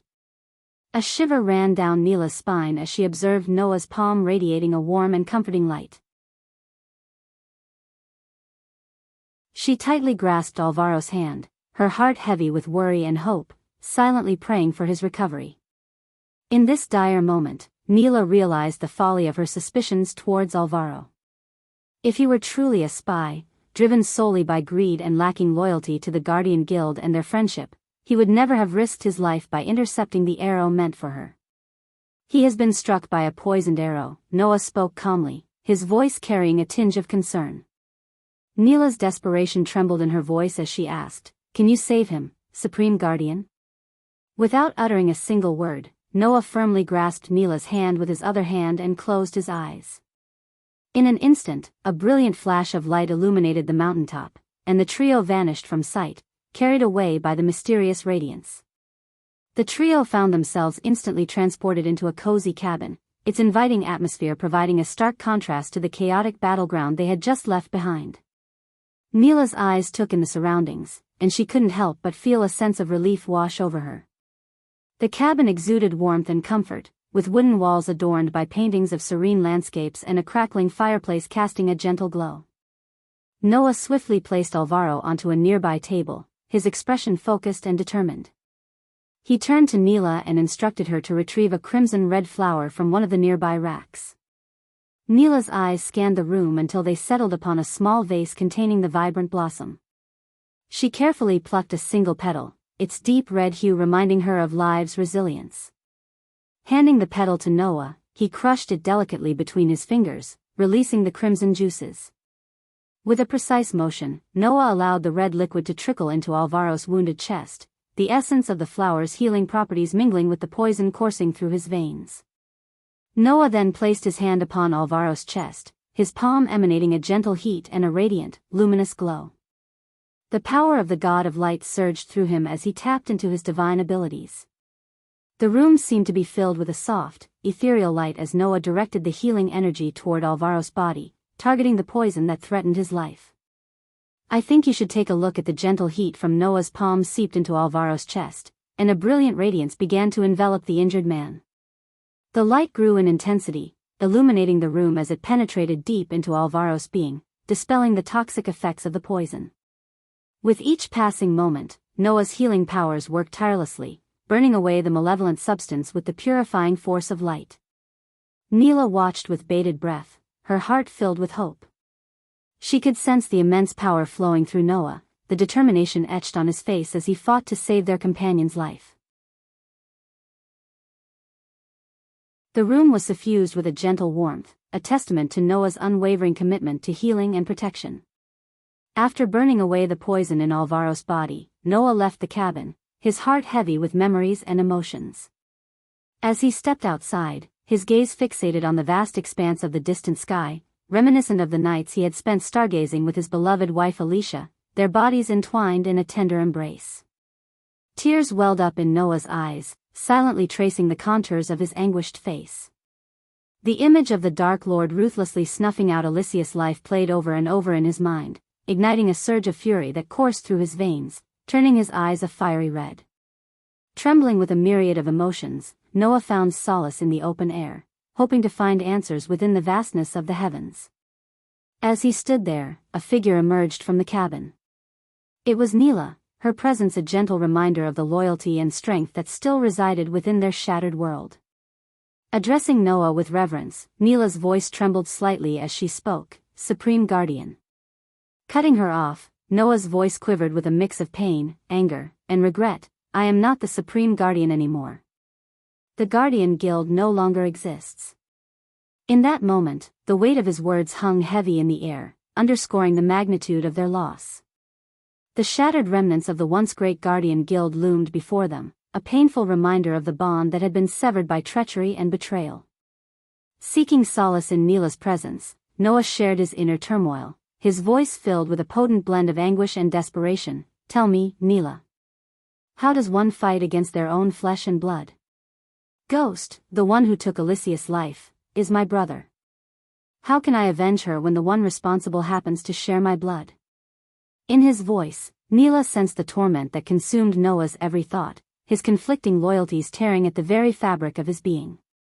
The weight of his question hung heavy in the air, as they both grappled with the painful reality that their fight against the darkness was not just an external battle but an internal struggle against their own kin. Neela understood that in that moment, Noah needed more than a subordinate, he needed a friend. Summoning her strength, she took a deep breath and approached him. "Noah," Neela began, her voice gentle yet resolute. She realized the weight of his struggle, torn between the bonds of blood and the loss of his beloved Alicia. "The Dark Lord is not your brother. Blood does not define family. Lady Alicia was your family, and it was his hands that took her from you." Neela stepped closer, standing beside Noah, offering her unwavering support. Noah stood there, caught in the turmoil of his emotions. The desire for vengeance burned within him, seeking retribution for the life stolen from him. But at the same time, he couldn't help but feel the weight of conflicting emotions tugging at his heart. Neela, sensing his inner struggle, stepped closer, her eyes filled with compassion and determination. "Noah," she said, her voice steady yet filled with empathy.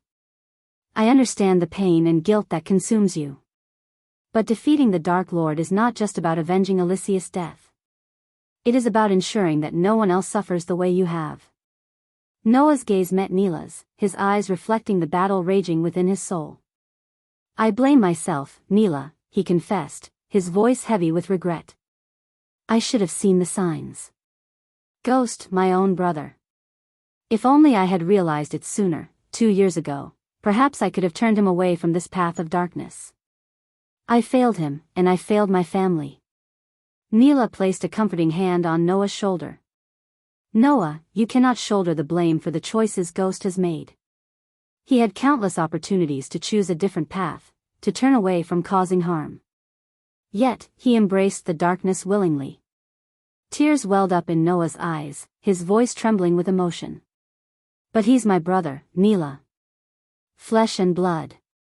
I should have protected him, guided him away from this fate." Neela's grip tightened, her voice unwavering. "Noah, listen to me. Ghost made his own choices. He chose to become the Dark Lord, to sow chaos and destruction. It is your destiny, whether he is your brother or not, to stand against him. To protect the innocent, just as Alicia would have wanted." Noah's heart ached, torn between his love for his lost wife and his sense of responsibility towards his family, both past and present. He closed his eyes, allowing Neela's words to sink in, the weight of his decision pressing upon him. His mind replayed memories of Alicia's laughter, her warmth, and the dreams they once shared. The pain of her loss intensified, intertwining with his guilt and self-blame. I should have been there for her, Neela, Noah's voice quivered with sorrow. I should have protected Alicia, my family. It should have been me who was abandoned, not Ghost. If only I had been stronger, wiser, maybe things would have turned out differently. Neela's presence offered him solace, her unwavering support providing a guiding light in the darkness. She understood the complexity of his emotions, the struggle between seeking justice and grappling with the bonds of blood. Noah, Neela's voice resonated with empathy. It is natural to feel torn, trapped between loyalty, guilt, and the need for retribution. But you must remember, Ghost had his own choices to make. You cannot blame yourself for the path he chose. You did not abandon Alicia or your family. You loved them, protected them. It was Ghost who strayed. Noah's fists clenched, his conflicting emotions warring within him. I never wanted to fight my own brother, he admitted, his voice heavy with anguish. But I cannot let his darkness go unchallenged. I must avenge Alicia, ensure that her death was not in vain. It tears me apart, Neela, to stand against my own blood. But I cannot allow the Dark Lord's tyranny to continue. Neela's gaze remained steady, filled with unwavering resolve. Noah, you carry the burden of your guild, your family, and Alicia's memory. It is a heavy weight to bear, but you are not alone. We will face this together, united against the darkness. Ghost made his choices, and now it is your destiny to confront him.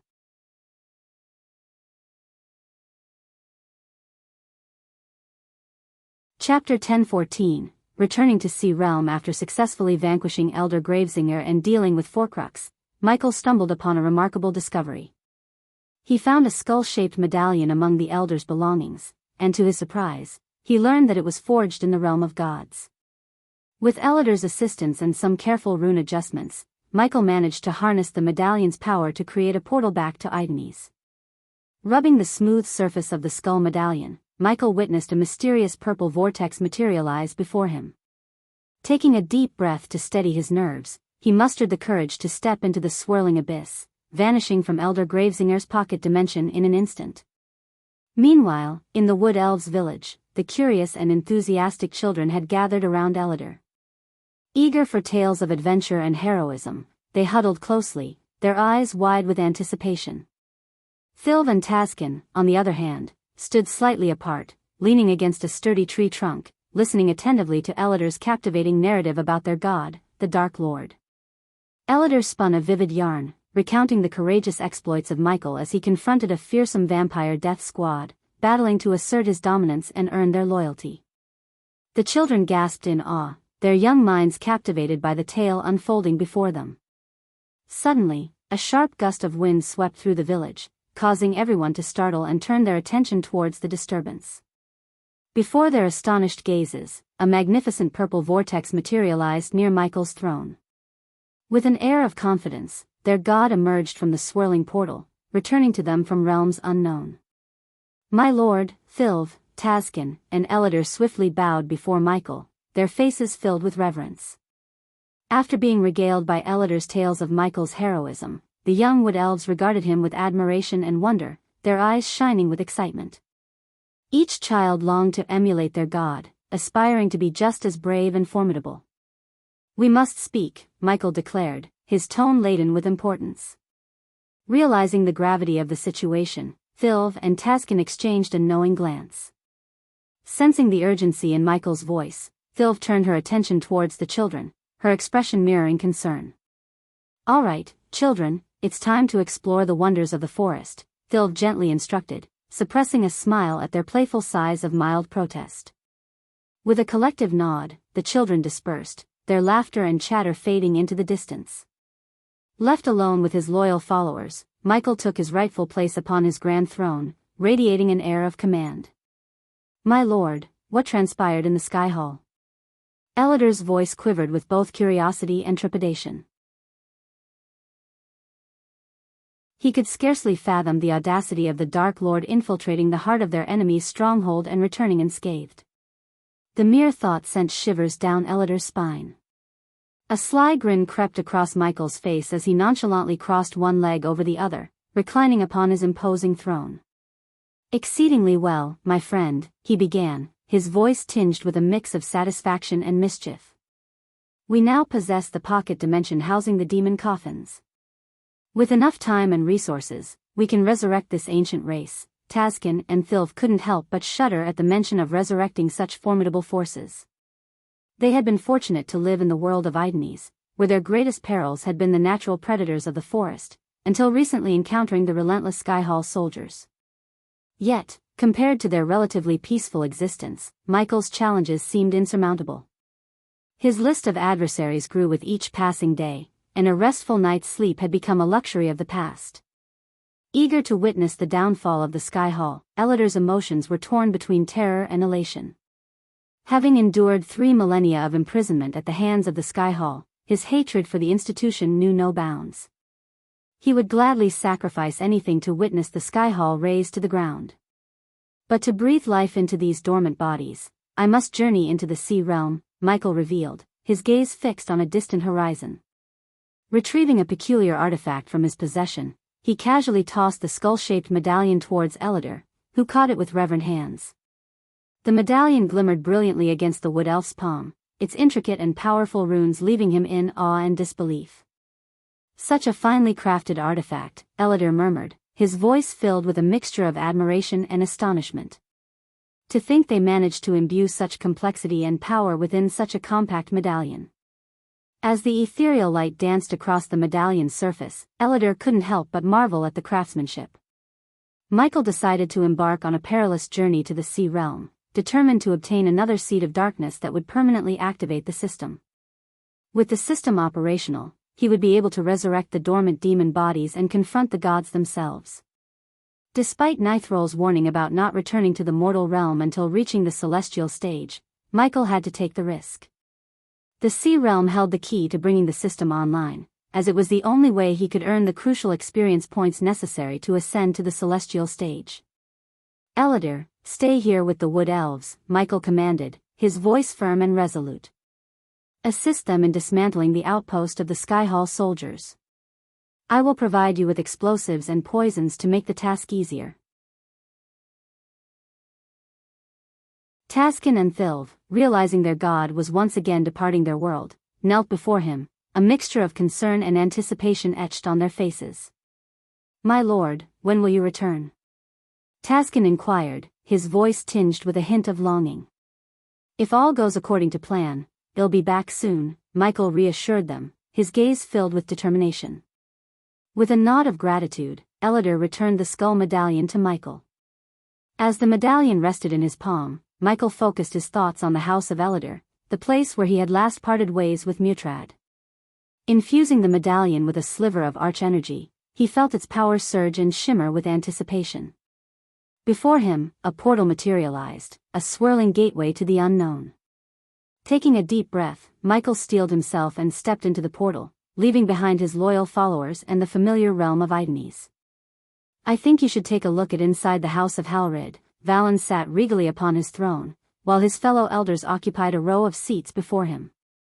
The hall itself was a marvel of underwater construction, nestled in the depths of the ocean. With no sunlight to penetrate its depths, the hall relied on the ethereal glow of the Arctic barrier surrounding the city as its primary light source. The hall's architecture was nothing short of majestic, reflecting the grandeur and power of the Halrids. Intricate designs adorned the walls, showcasing the craftsmanship of the ancient builders. The ceiling soared high above, adorned with a magnificent chandelier that shimmered with a soft, blue luminescence. Each crystal sparkled like stars in the vast oceanic night sky, casting gentle rays of light that danced and played upon the water below. Behind Valen, a wall made of transparent glass revealed the mesmerizing expanse of the deep blue sea. Schools of vibrant fish swam gracefully, their colorful scales reflecting the scattered light. Their presence added a sense of tranquility to the hall, as if the creatures of the ocean were drawn to witness the council of the Halrid elders. The gentle currents outside the glass wall swayed the seaweed and coral, creating a mesmerizing display of movement and life. The vibrant hues of the underwater flora and fauna painted a vivid tapestry against the backdrop of the endless blue sea. It was a sight that reminded the elders of their connection to the vast oceanic realm they called home. Unlike the calm sea behind them, Valen and the elders bore a frown on their faces, indicating the turmoil in their hearts. Among the elders, Mutrad was one of them. In fact, after Michael, the Dark Lord slaughtered the elders of House Arctic and majority of the House Gladrath, Mutrad had been assisting Valen in regaining the stability in Arctic Hall. Without the Arctic Hall elders and House Gladrath, some of the Serpent Hall elders were making their moves against Arctic Hall.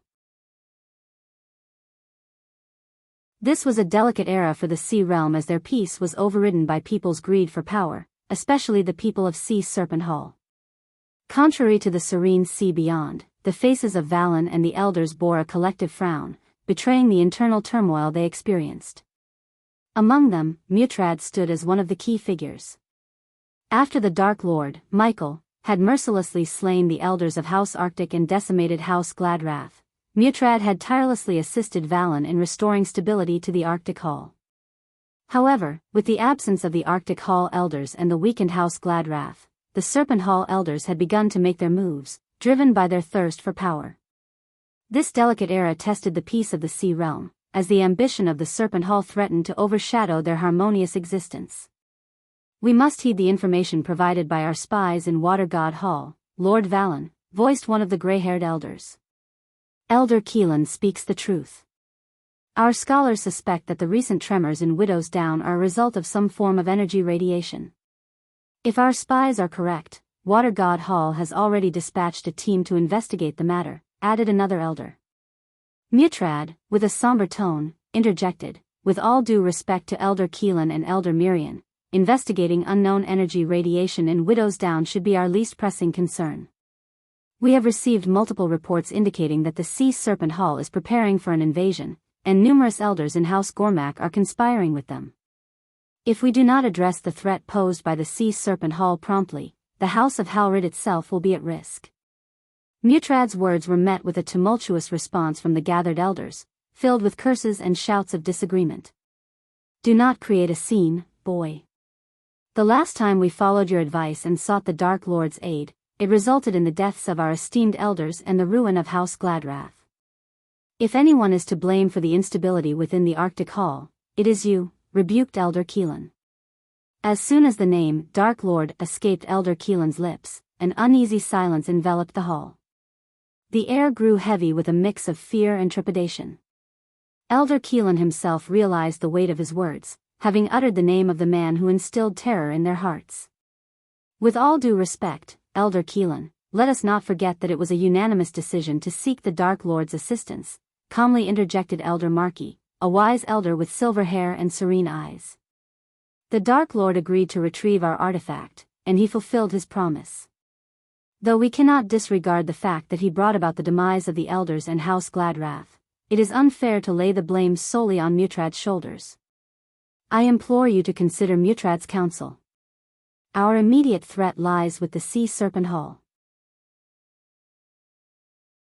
Reflect upon this. Even if we were to investigate the origin of the tremors, the Water God Hall has already dispatched a team to Widow's Down.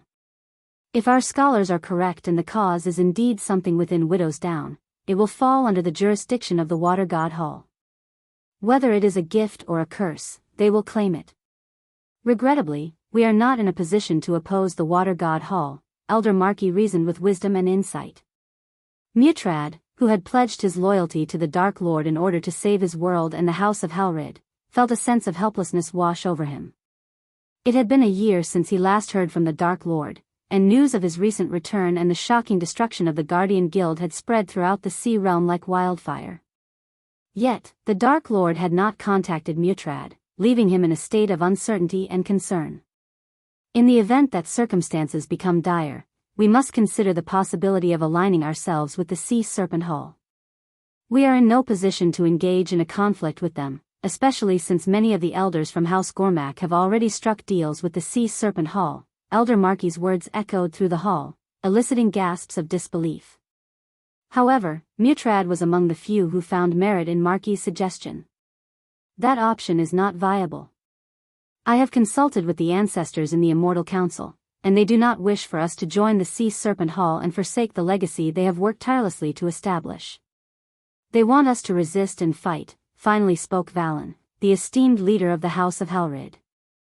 Unfortunately, his words confirmed Mutrad's apprehensions, leaving him with a heavy heart and a sense of foreboding. As the elders and Valen continued their discussion, an inexplicable change seemed to permeate the air within the hall. A sudden chill settled in, causing the atmosphere to grow still. The elders and Valen exchanged perplexed glances, sensing an unusual shift in the airflow that intensified with each passing moment. The once gentle breeze transformed into a fierce gust, swirling with an unsettling force. Caught off guard by this anomaly, the elders and Valen furrowed their brows, their expressions etched with concern. Their attention became fixated on a peculiar sight unfolding before them, a vortex materializing right in the heart of the hall. Guards! Mutrad's urgent cry reverberated through the chamber, prompting the armored soldiers stationed nearby to respond swiftly. Drawing their weapons, the elders and guards prepared to defend themselves against this unexpected intrusion. The soldiers, in a display of agility and discipline, rushed into the hall, encircling the swirling portal with unwavering determination. Their eyes remained fixed upon the mysterious phenomenon as anticipation and tension filled the air. Then, in a slow and deliberate manner, a figure emerged from within the depths of the portal. The collective gasp that escaped the lips of the elders resonated through the hall, leaving them utterly astonished. The man who stepped forth, to their disbelief, was none other than the Dark Lord himself.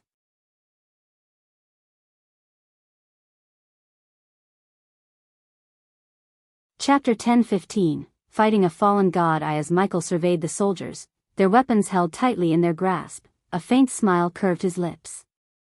The tension in the air was palpable, but he knew there was no need for conflict. They were merely pawns in a game they did not fully comprehend. Soldiers, Michael spoke with calm authority, his voice carrying across the room. There is no point in engaging in combat. I have no quarrel with you. The soldiers exchanged uncertain glances, their eyes flickering with a mixture of confusion and suspicion. They had been trained to follow orders without question, to defend their realm from any perceived threat. Yet, standing before them was the enigmatic Dark Lord himself, the very embodiment of the danger they were taught to fear. Before the situation escalated further, Valen, seated regally upon his throne, leaped to his feet. His eyes widened with both surprise and concern as he hurriedly made his way towards Michael, leaving behind the council of elders who watched the unfolding scene with bated breath. What is the meaning of this intrusion, Dark Lord? Valen's voice resonated with authority, demanding an explanation for the sudden appearance of the formidable figure before him. Michael turned his gaze towards Valen, meeting his piercing stare. Valen, I mean you no harm, he replied, his voice laced with a cool confidence. I have come here seeking information, not conflict. Valen's expression softened slightly, curiosity mingling with caution. Information? About what? From within the depths of his black, flowing coat, Michael retrieved a weathered map, causing the soldiers to tense up at the mere movement of his hands. Their fingers tightened around their weapons, ready to strike if necessary. Ignoring their reaction, Michael unfolded the map and laid it upon the nearest surface, revealing a parchment hidden within his pocket. Valen felt reluctant but eventually took the map from the Dark Lord's outstretched hand. As he unfurled it, his eyes widened in shock and disbelief. The map displayed their vast sea realm, with intricate markings indicating various locations of significance. But what caught Valen's attention was a particular spot marked with a bold X, the treacherous and uncharted region known as Widow's Down. You're pointing at Widow's Down, Valen stated, his voice betraying a mix of astonishment and caution. It is a dangerous place, shrouded in mystery and peril. Why would you be interested in that forsaken area? You don't have to worry about that, Valen. I just want to know if there is a way to reach this Widow's Down you speak of quickly, said Michael calmly and cryptically. Elder Markey, standing among the council of elders, a spark of realization lit up in his eyes. His mind raced with possibilities as he swiftly formulated a plan. This was an opportunity they couldn't afford to miss, an opportunity to potentially rid themselves of the Sea Serpent Hall's menace once and for all. Dark Lord, Elder Markey interjected, his voice soft but carrying a sense of purpose. If you are truly interested in Widow's Down, there might be a way to expedite your journey. All eyes turned towards Elder Markey, including Mutrad's, who felt a sense of apprehension at the old man's sudden plan. Mutrad understood the potential benefits of utilizing the Dark Lord's power against their enemies, but he also knew the dangers of underestimating Michael's capabilities. What do you mean, Elder Markey? Valen inquired, his gaze shifting between the elderly council member and the Dark Lord himself. Elder Markey's wrinkled face bore a knowing smile. Legends speak of a secret wind tunnel known only to the Sea Serpent Hall. It is said to be hidden away, leading to an area closest to Widow's Down. If you were to make use of this tunnel, you could potentially reach your destination swiftly and unnoticed. Mutrad's eyes widened in surprise, realizing the extent of Elder Markey's plan. The old man was attempting to manipulate the Dark Lord, to utilize his power to eliminate their enemies. While part of him recognized the practicality of such a strategy, another part warned against underestimating the Dark Lord's motives and capabilities. Michael, observing the exchange, maintained his composed demeanor. His eyes narrowed slightly as he assessed the elderly council member before him. He sensed the undercurrents of manipulation, the hidden intentions within Elder Markey's words.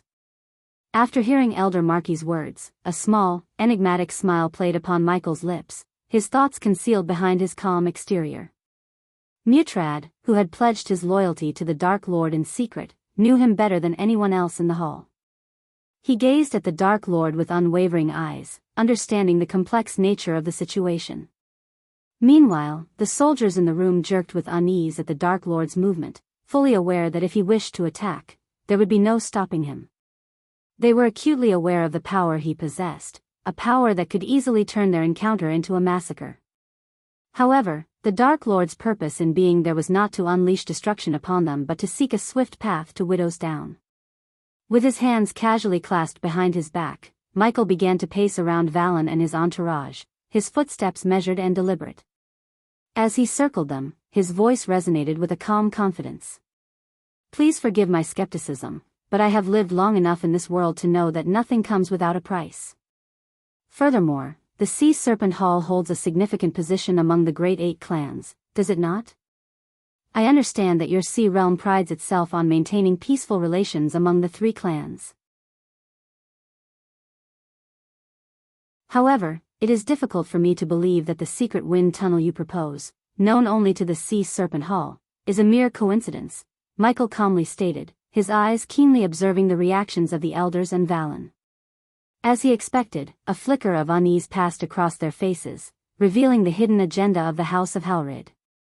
I may not know all the ins and outs of your Sea Realm, but I do know one thing: peace doesn't last. It's just a fleeting moment in the grand scheme of things. People, my friends, always hunger for power. It's in their very nature. Now, considering what happened the last time, your precious Arctic Hall must be weakened. And let me tell you something, a weakened predator becomes nothing but prey. And mark my words, when one predator falls, another rises. So, tell me straight, have you become nothing but helpless prey to the Sea Serpent Hall? Michael's voice dripped with a cool, confident aura, his piercing gaze fixed on Valen and the elders, challenging them to face the harsh reality of their situation. He paused, allowing the weight of his words to settle upon the gathered leaders. His piercing gaze scanned their faces, seeking the truth hidden within their expressions. It was evident that the House of Halrid had its own motives and hidden fears, and Michael intended to uncover them. I think you should take a look at, so, I ask you plainly, have you become the prey of the Sea Serpent Hall, your once allies turned predators? Michael's voice resonated with a mix of curiosity and authority, leaving no room for evasion. He awaited their response, poised to unravel the intricate web of power and deception that lay before him. After hearing Michael's probing words, Valen understood that hiding their troubles with the Sea Serpent Hall was futile. However, he was reluctant to involve the Dark Lord in their affairs. If it came down to it, Valen would rather join forces with the Sea Serpent Hall than engage in a futile battle that would only result in the loss of their fellow House of Halrid members. Valen recognized that there was no point in fighting a losing battle and sacrificing lives. Bringing the Dark Lord into the conflict would undoubtedly lead to victory against the Sea Serpent Hall, but it would also bring destruction upon them. As the Dark Lord himself had pointed out, without the Sea Serpent Hall, the Sea Realm would become weakened. And as he had warned, when a weakened prey attracts another predator, chaos would ensue. Valen had no desire to witness such devastation. Forgive Elder Markey if he had any hidden intentions, Dark Lord. Elder Markey wants what's best for our house, and yes, we do face troubles with the Sea Serpent Hall. However, we will handle this matter within our own realm. We do not require your assistance, Valen declared, his voice filled with a mixture of determination and a desire to protect his people. Upon hearing Valen's words, Michael simply smiled, his gaze unwavering. I respect your choice. Now, I shall take my leave and head towards the Sea Serpent Hall, Michael responded. Valen signaled the guards to escort the Dark Lord through a secret exit, ensuring that no one else witnessed his departure from the House of Halrid. The soldiers, though fearful, gestured for Michael to follow them. They led him along a narrow glass pathway, offering a breathtaking view of the deep sea. Michael marveled at the beauty before him, the vibrant golden-colored fish and the mesmerizing array of unknown deep-sea creatures that gracefully swam around. Finally, they arrived at a hall where a circular hollow lay on the floor. Michael knew it would open up, granting him passage into the depths of the sea, where he would journey towards the Sea Serpent Hall. Travel north, following the current. It will guide you to the Sea Serpent Hall, one of the guards informed him, to which Michael nodded in understanding. Just as he was about to step into the hollow, Mutrad entered the hall. You too, leave us, Mutrad commanded, ordering the guards to depart, leaving him alone with the Dark Lord. My lord, Mutrad spoke once the two guards had left them alone. Is it wise for you to meet me alone, my lord? You don't want the elders to discover that I have secretly pledged my loyalty to you, Michael said calmly, a smile playing upon his lips. Some of the elders already suspect my allegiance to you, but they lack any concrete proof, Mutrad sighed, his voice tinged with resignation. If you are concerned about me bringing destruction upon your world, fear not. I am not a threat to your realm. Besides, there is a greater danger looming over us as we speak, Michael assured him, implying that the true enemy was none other than the Sea Serpent Hall. The gods have arrived, Mutrad. And I have reliable information that they seek to make every sentient being their worshipper. Those who resist them will face annihilation, Michael revealed, his tone carrying a weight of seriousness. It was evident that Mutrad was already aware of the rising threat posed by the fallen gods. Are you referring to the fallen gods? Mutrad asked, his voice filled with a mixture of concern and curiosity. The fallen gods are mere weaker beings trapped within the mortal realm, Mutrad. There exists a realm above ours, the realm of gods itself. Those deities are the real deal. You call me the big, bad, evil Dark Lord, don't you? Well, just wait until you witness the descent of the true gods upon your precious world, Michael chuckled softly. Truth be told, he harbored no illusions about the benevolence and kindness of the gods in the realm above. The god of necromancy, Forcrux, the god of war, and the god of time and space were anything but merciful and gentle. In Michael's eyes, the realm of gods was a place even more sinister than the mortal realm. So, you can relax. I am not the greatest threat you should fear at this moment, Michael chuckled again, turning to leave. Dark Lord, wait, Mutrad halted Michael in his tracks. I have information about the Sea Serpent Hall that you should know before you depart, Mutrad said, causing Michael to slowly turn around, his interest piqued. The leader of the Sea Serpent Hall has awakened. He is what you refer to as a fallen god. Expect intense battles and goosebumps badass scenes in this arc. It is time for the Dark Lord's enemies to fall down one by one. The rise of the Dark Lord begins.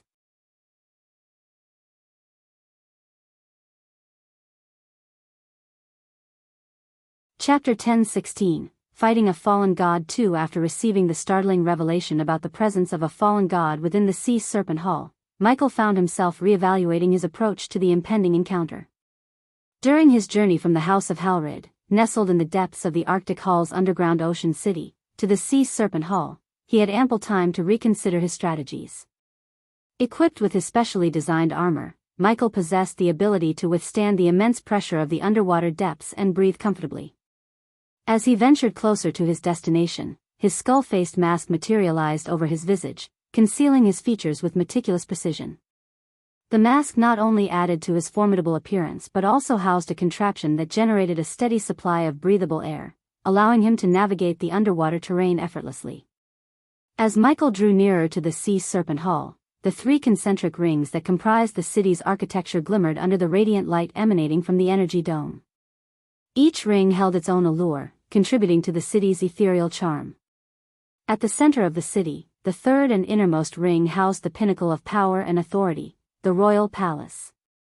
This grand structure, crafted from gleaming white coral and adorned with shimmering pearls, exuded an air of regality and prestige.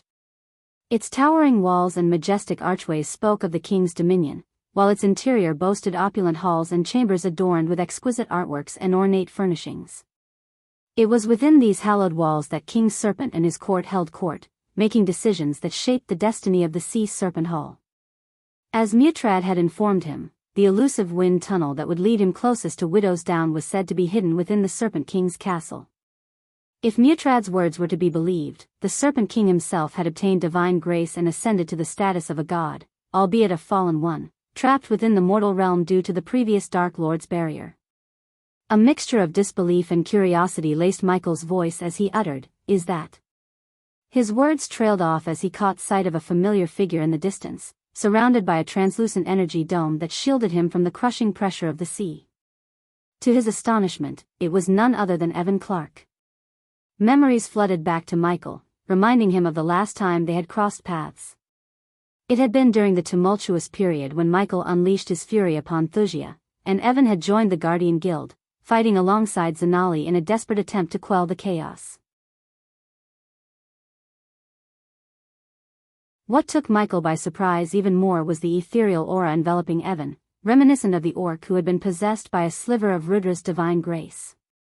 Furthermore, Evan's cultivation power surpassed any scale Michael had encountered before, making it difficult for him to gauge its true extent. Although momentarily taken aback by Evan's formidable power, Michael did not perceive him as a significant threat, even with the grace. Unlike Evan, whose godhood level would remain stagnant unless he amassed millions of loyal worshippers in both the mortal realm and the realm of gods, Michael possessed the ability to level up his own godhood rapidly. He only needed to locate and absorb the seeds of darkness, as well as eliminate individuals to earn experience points and advance his power. This unique method of progression made Andor, the ruler of Hell, consider Michael a far greater threat to the gods and the realm of gods than even Dagon himself. Keeping himself concealed amidst the towering coral reefs and massive coral structures, Michael silently observed as Evan entered the city of Serpent and began his journey toward the castle. "Stop right there." The earthen guards, resembling graceful carp or catfish, called out to Evan as he approached the castle. Their shimmering scales caught the light, and their two arms, each with 3 fingers, enabled them to interact with their surroundings. Some of the guards had small feet that allowed them to walk on land, while others floated above the ground with an air of fluidity. From his hidden vantage point behind the coral structures, Michael continued to observe Evan's encounter with the guards. One by one, more royal guards, positioned in various stages of cultivation, emerged to surround Evan. To Michael's surprise, these guards were at either the fusion stage level 10 or the half-immortal stage, showcasing their formidable power. When Michael utilized his X-ray vision to scan the castle, he discovered the presence of several immortal stage guards within its walls. The sheer strength and number of these guards astonished him. However, something seemed amiss to Michael. The energy radiation emanating from the guards appeared unstable and violent, as if they had utilized unconventional methods to accelerate their cultivation at a pace that their bodies and souls could not fully endure. Unbeknownst to Michael, the Serpent King, after attaining godhood, had used his grace to strengthen his army, resulting in the unstable energy radiation Michael now observed. If this fallen god has any grudges against me, imagine the experience points I could gain by slaughtering his army and absorbing their souls once the system is online. Michael couldn't help but savor the thought of the potential experience points that awaited him. Stand down. I am here to see your Serpent King, Evan declared with an authoritative tone, exuding immense self-confidence and authority granted by his godhood. This assertion caused Michael to chuckle, reminiscing about the time he had sent Evan flying with a single punch, rendering him unconscious. You have no right to be here, human. Leave now, or we will take you down, one of the earthen guards responded sternly, his voice filled with authority. Evan, growing impatient, clenched his fist and issued a warning to the guards. Guys, I don't want to do this. But I am on a tight schedule here. So stand down, or I will make you. Despite Evan's threat, the guards remained resolute, refusing to back down. Their determination was unwavering, and they stood their ground, prepared to defend their post. Meanwhile, Michael, observing the situation from his hiding spot, devised a backup plan to handle Evan. Just as the tension filled the air, a thunderous voice reverberated throughout the entire Serpent Hall. All eyes turned toward the source of the voice, and Michael raised his head, catching sight of a figure emerging onto the balcony atop the castle.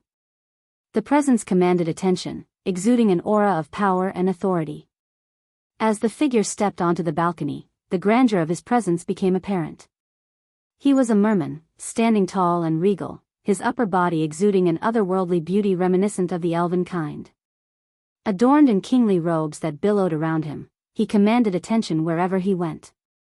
The crimson-red trident held firmly in his hand showcased his authority and power.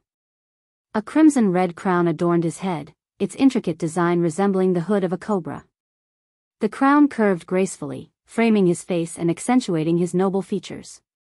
Atop his head, a part of the crown extended upward, resembling the head of a cobra ready to strike, adding an intimidating touch to his appearance. His muscular physique, evident even beneath the flowing robes, spoke of immense strength and power.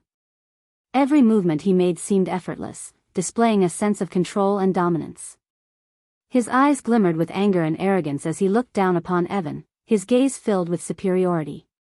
With a commanding presence, the Serpent King surveyed the scene below him, his gaze fixated on Evan.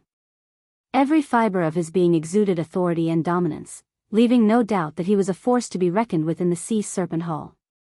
Serpent King, I come before you with a pressing matter that requires your assistance. We must speak at once, Evan spoke with determination, hoping to convey the urgency of his request. However, his words were met with a mocking laugh from the Serpent King, further fueling Evan's surprise and curiosity. You think me a fool, human. I am well aware of your intentions. You seek to use my wind tunnel to reach Widow's Down, the Serpent King responded, his voice laced with a hint of disdain. I think you should take a look at Evan composed himself, maintaining his calmness despite the unexpected revelation. If you know why I need to reach Widow's Down before the Dark Lord, then you understand the gravity of the situation. Time is of the essence, Evan explained, emphasizing the urgency that hung in the air.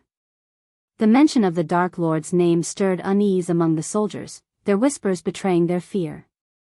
Yet, it was the Serpent King's reaction that surprised both Evan and Michael. The Serpent King's eyes blazed with anger, his body trembling with pure rage at the mere mention of the Dark Lord's name. The Dark Lord will not set foot in my kingdom and leave unscathed, the Serpent King spat, his words dripping with venom and hatred. Realizing the precarious situation and the imminent danger posed by the Dark Lord, Evan tried to reason with the Serpent King. If I have learned that the quickest way to reach Widow's Down is through your wind tunnel, then the Dark Lord may have discovered it as well. Every moment wasted brings him closer to your castle. Let me assist you, Serpent King, Evan pleaded, hoping to find a compromise. The Serpent King's expression twisted into a sneer, his anger unyielding. You wish to help me? Then bring me the Dark Lord's head, and I shall grant you access to my wind tunnel. Until then, you can fuck off, the Serpent King coldly declared, turning away and dismissing Evan without a second thought. A sneer crossed the Serpent King's face as he turned away, dismissing Evan's request. You leave me no choice, Evan clenched his fist, his eyes beginning to glow with a golden light. The earthen guards surrounding him became aware of the low hum emanating from Evan, a clear sign that he was about to unleash his power. Sensing danger, they braced themselves, knowing that Evan was about to strike. True to their expectations, Evan unleashed a powerful shockwave of golden energy, propelling the guards backward and leaving a trail of chaos in his wake. With a swift and fluid motion, Evan unleashed a barrage of spells and physical attacks upon the earthen guards. Brilliant bursts of blue and golden light illuminated the surroundings as powerful spells erupted from his fingertips. The air crackled with energy, and the ground trembled with each devastating strike. The people in the vicinity suddenly became aware of the fierce conflict unfolding before them. Panic ensued as they scattered in all directions, seeking safety from the escalating confrontation. The peaceful atmosphere shattered as the sound of crashing spells and the clash of steel reverberated through the air. In the midst of the chaos, the Serpent King halted his steps, his curiosity piqued by the commotion behind him. He turned around, his crimson eyes fixated on the spectacle before him. A twisted smile played across his face as he observed Evan, a mere human, daring to challenge his guards. Michael, hidden among the coral structures, watched the fight unfold with a mix of surprise and anticipation. The display of Evan's power intrigued him, and he studied every move, spell, and strike with keen interest. Evan's attacks were relentless and precise, each blow landing with pinpoint accuracy. Guards were thrown into the air, crashing into buildings with bone-shattering force. Spells tore through the air, leaving trails of destruction in their wake. The guards fought back valiantly, their roars of defiance echoing through the battlefield. Citizens, shocked and confused, watched the unfolding spectacle with wide eyes. "What is happening?" one person gasped, clutching their loved ones tightly. Amidst the chaos, the guards bellowed at each other, their voices filled with determination and anger. "Take him down," one guard growled, swinging his weapon with all his might. "Protect the Serpent King," another shouted, their voice filled with loyalty and unwavering dedication. The clash between Evan and the guards intensified, with each side unleashing their most devastating techniques. The guards coughed up blood as they crashed into buildings and the unforgiving ground, their bodies battered and bruised. As the battle between Evan and the guards raged on, the Serpent King's eyes narrowed with a mix of irritation and amusement. With a sudden movement, he raised his crimson-red trident, channeling his power into a concentrated beam of energy. The beam shot forth, colliding with Evan and sending him hurtling through the air, crashing into a nearby structure with a resounding impact. Hovering effortlessly in the air, the Serpent King slowly descended from the balcony, his presence exuding an overwhelming aura of authority and power. His eyes glowed with a malevolent gleam as he approached Evan, a wicked smile curling upon his lips.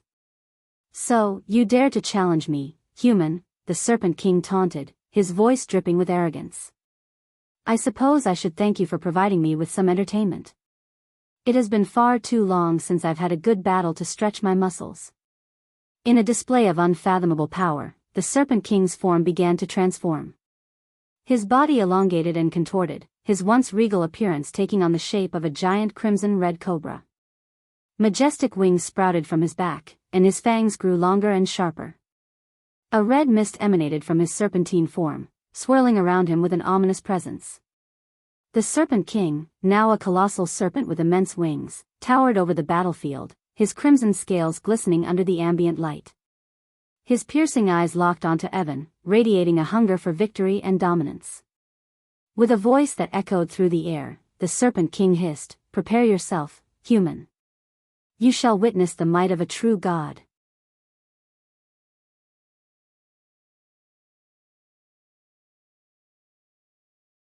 Chapter 10:17, Serpent King's love is Michael's subordinate? The Serpent King lunged forward with incredible speed, his massive form surging through the air towards Evan. In a swift motion, he coiled his serpentine tail around Evan's body, constricting him tightly. Evan struggled against the powerful grip, his muscles straining as he attempted to break free. With his cobra head hovering mere inches away from Evan's face, the Serpent King hissed with a mixture of curiosity and suspicion. "There's something peculiar about your grace, human. It feels different, tainted somehow." Evan gritted his teeth, his determination evident despite his predicament. "You know nothing. My grace is my own, and I will not be stopped by the likes of you." The Serpent King chuckled, his voice echoing with a hint of amusement.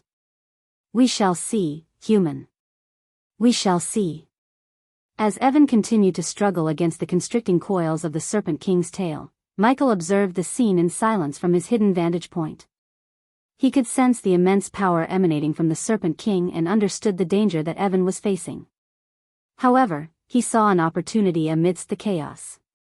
While the Serpent King was focused on his confrontation with Evan, Michael formulated a plan to infiltrate the castle. He knew he had to seize this moment to make his move, utilizing the distraction to navigate through the Serpent King's domain undetected. As the Serpent King poised his fangs to strike, Evan's eyes blazed with golden energy. With a mighty roar, he summoned forth his own power, surging with a raw force that shattered the coils of the Serpent King's tail. Freed from the constricting grip, Evan launched himself forward, delivering a powerful punch that connected with the Serpent King's scaled jaw. However, the Serpent King was not so easily defeated. With a swift swing of his powerful tail, he sent Evan hurtling through the air, crashing into the nearby structures. The impact shook the ground beneath them, causing debris to scatter in all directions. Unfurling his majestic wings, the Serpent King soared higher into the sky, his snake-like body morphing to accommodate a humanoid hand. The crimson-red trident flew into his hand, gleaming with malevolent intent. With a swift motion, he thrust the trident towards Evan, aiming to impale him upon its deadly prongs. But Evan was prepared. As the trident descended, he channeled his energy, creating a shimmering golden chakra that formed a defensive barrier around him. The clash between the trident and the golden shield sent shockwaves rippling through the air, causing the barrier to flicker and shimmer. Their fierce battle took them beyond the confines of the balcony and into the open ocean outside the city. Breaking through the energy dome that protected the city, they continued their airborne struggle amidst the vast expanse of water. The barrier of the dome crackled and shimmered as they passed through, the protective magic being tested to its limits. Surrounded by the shimmering waters, Evan and the Serpent King engaged in a high-stakes confrontation. Their powerful forms clashed, creating ripples and waves that cascaded through the ocean. "Thank you, Evan," Michael whispered under his breath, his voice carried away by the turbulent waters. With a determined resolve, he set his sights on the castle and began making his way towards it, navigating through the swirling currents caused by the ongoing battle between Evan and the Serpent King. The ripples in the water distorted Michael's vision, making it challenging to move in a straight line. But he relied on his instincts and honed reflexes, darting through the chaotic underwater environment with lightning speed. He deftly avoided the guards who were caught up in the spectacle of the battle, their attention completely focused on the epic struggle unfolding before them. As Michael neared the castle, he observed the soldiers exchanging awe-filled remarks about the Serpent King's formidable moves and devastating attacks. Their voices were muffled by the water, but their words carried a mix of admiration and fear. "Did you see how he coiled around Evan like a true serpent?" one soldier exclaimed. "That strike with his fangs was quick as lightning," another soldier added. "He's relentless. The Serpent King's power is unmatched." While the soldiers were engrossed in discussing the Serpent King's prowess, Michael seized the opportunity to slip past them unnoticed. He swiftly made his way to the same balcony where the Serpent King had made his first appearance. Without hesitation, Michael stepped onto the balcony, his figure shrouded in shadows. The soldiers, still caught up in their conversation about the ongoing battle, failed to notice his presence. In the midst of their discussions, they were oblivious to the infiltrator moving with purpose towards the heart of the castle. As Michael landed inside the castle through the balcony, he swiftly scanned his surroundings. The dimly lit hallway stretched before him, adorned with elegant tapestries and intricate carvings. But his attention was quickly drawn to the sound of approaching footsteps. A group of soldiers rounded the corner, their armor clinking with each step. They caught sight of Michael standing in the hallway, and their eyes widened in alarm. "Intruder," one soldier shouted, his voice echoing through the corridor. The others reacted with instinctive aggression, drawing their weapons and lunging towards Michael. Clad in his full Dark Lord armor, Michael remained calm and composed. He covered his face with his skull mask, its intimidating presence instilling fear in the hearts of his enemies.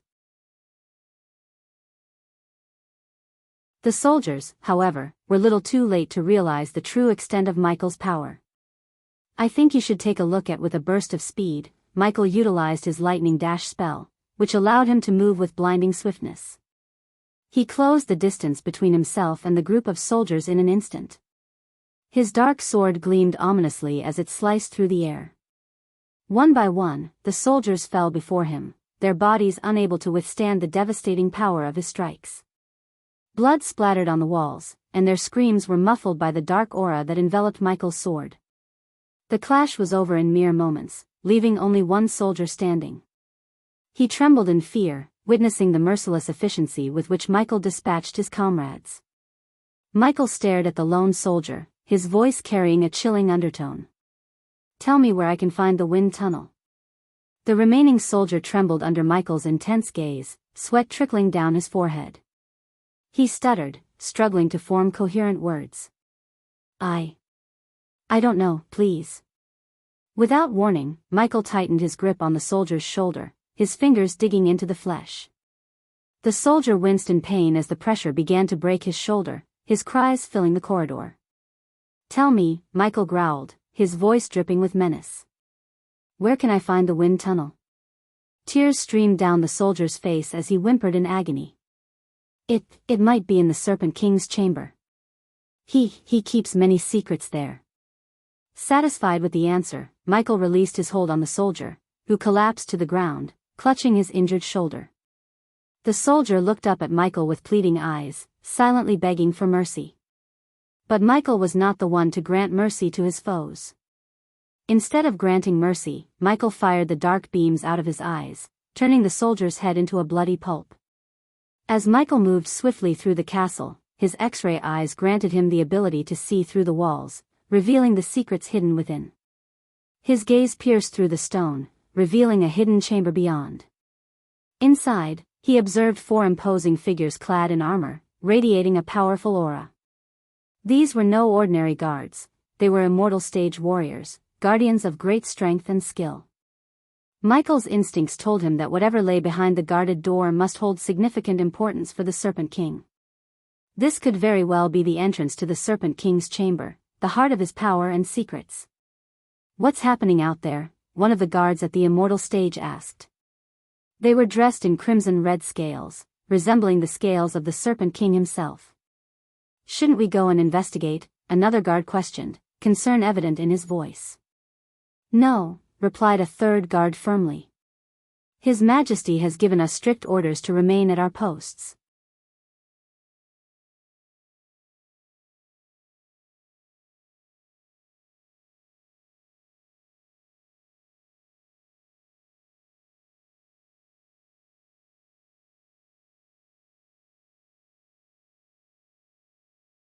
The only sources of illumination were the ethereal glow emitted by a school of bioluminescent fish, their soft radiance casting an eerie light on the murky waters. Yet, it was the ominous red beam emanating from the skull on Michael's chest armor that provided him with a clearer view of his surroundings. Amidst the inky depths, a peculiar structure emerged, floating mysteriously in the depths of the ocean. The distant hum that reached Michael's ears heightened his anticipation. He knew that within this enigmatic structure lay the potential for acquiring another seed of darkness, a crucial step towards permanently restoring the dormant system. Drawing closer to the structure, Michael's senses sharpened, and he became aware of multiple presences lurking in its vicinity. Realizing the need for stealth, he swiftly deactivated the light beams emanating from his chest, merging seamlessly with the encompassing darkness. His form became indistinguishable, blending into the shadows as he observed the unfolding scene. His attention was drawn to a colossal eel-like creature, a behemoth that dwarfed the surrounding underwater landscape. Its immense size, comparable to a 3-story building, was emphasized by the crackling electric bolts that danced along its serpentine body. The monstrous creature approached the structure with a sense of purpose, its presence both awe-inspiring and unnerving. As Michael observed the colossal eel with chains and hooks embedded in its skin, blood trickling from its wounds, his curiosity intensified. However, His attention was quickly drawn to several mermen clad in emerald green armor who seemed to be in control of the chains. They were shouting commands at the eel, urging it to move swiftly, and forcefully yanking the chains to guide its movements. "We need to break this structure before the other houses have a chance to reach it," one of the mermen exclaimed, their voice filled with urgency. "I think you should take a look at, pull harder, we cannot afford any delays," another merman barked, their eyes filled with determination. The mermen worked in unison, their movements graceful and fluid, as they coordinated their efforts to manipulate the eel and break free from the structure. Their emerald armor shimmered under the dim light, reflecting their otherworldly beauty. "Do not falter. We must succeed," a third merman shouted, their voice resonating with unwavering resolve. Their voices echoed through the water, mixing with the sounds of the eel's thunderous movements. Michael watched silently, blending into the darkness, as the mermen struggled against the resistance of the structure and the relentless pressure of the deep ocean. As the mermen yanked on the chains, the eel let out a deep, guttural growl of pain. The sound reverberated through the water, sending ripples of unease through Michael. The mermen, undeterred by the eel's distress, shouted at it with fierce determination. "Move, giant. Break through this structure." One merman commanded, their voice filled with urgency. "Use your strength. Tear it apart." Another merman called out, their tone resolute. The eel responded to their cries, its massive body writhing and thrashing against the restraints. The chains strained under the immense force, creaking and groaning as the eel fought to break free. With each pull, the eel's growls intensified, a symphony of pain and determination echoing through the water. "Push harder, giant. We must not let the other houses claim this power," a third merman urged, their voice filled with a mix of desperation and determination. As the mermen and the eel continued their struggle, a momentary connection passed between Michael and the giant eel.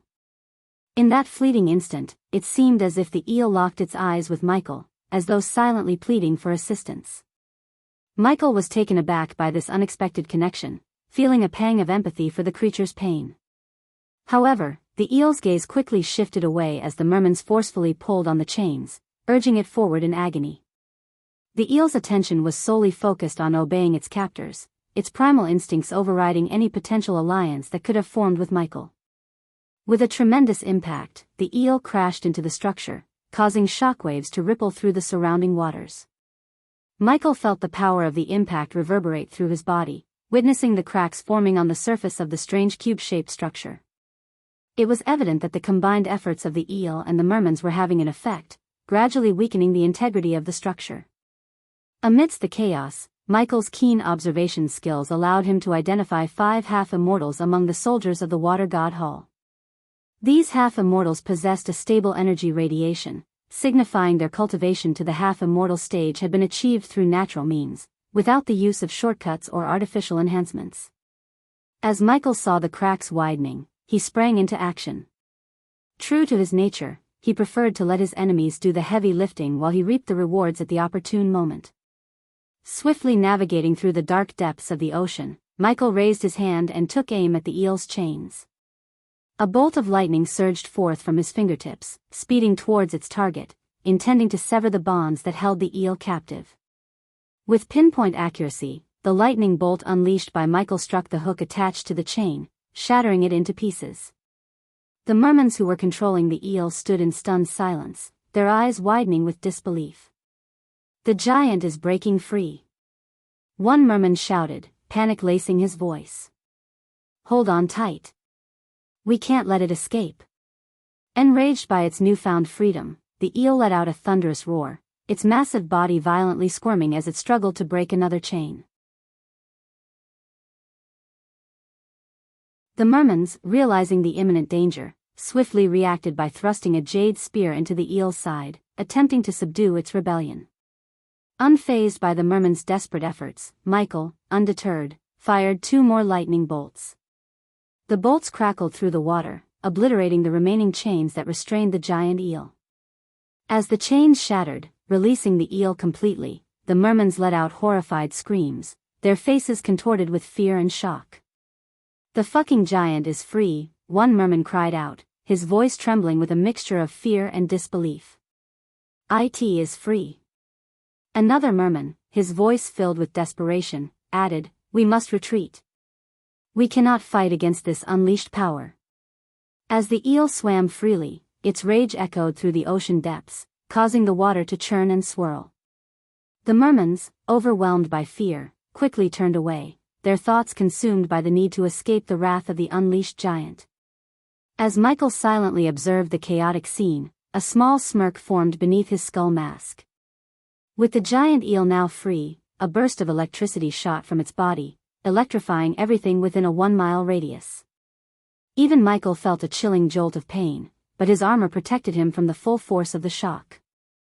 The water god soldiers, clad in their jade armor, were shielded from the electrical surge, but they soon discovered that their armor provided no defense against the eel's vicious bites.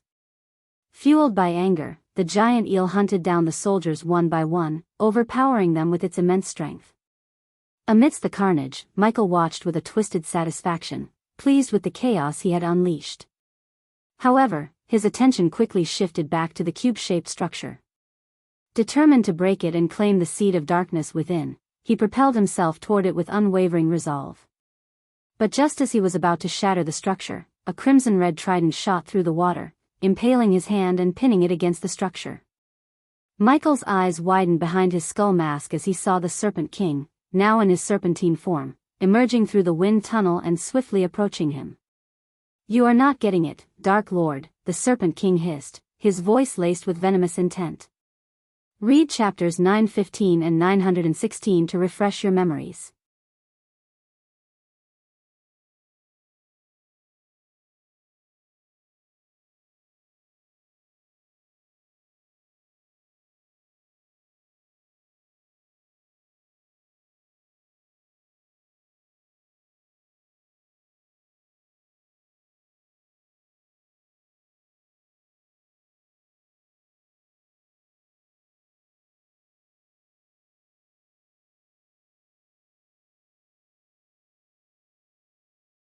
Chapter 1020, New Skill and New Spell. As Evan moved closer to the submerged structure, Michael floated helplessly in the ocean, bound by the golden ropes that encircled him.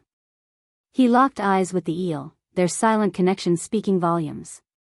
Understanding Michael's unspoken command, the eel swam away, disappearing into the depths of the ocean, seeking safety. Meanwhile, Evan's clenched fist radiated with a golden glow as he summoned his power. With unwavering determination, he unleashed a powerful punch, striking the cubic structure. The cracks that already marred its surface widened and multiplied with each forceful blow. Evan's relentless assault continued until the structure shattered completely, revealing its hidden contents. To their astonishment, an ancient-looking scroll awaited them within the shattered remains of the structure. It was encased in an ethereal air bubble, surrounded by a mysterious dark mist. The mere sight of it signaled to Michael that it was indeed a seed of darkness, a powerful artifact of untold potential.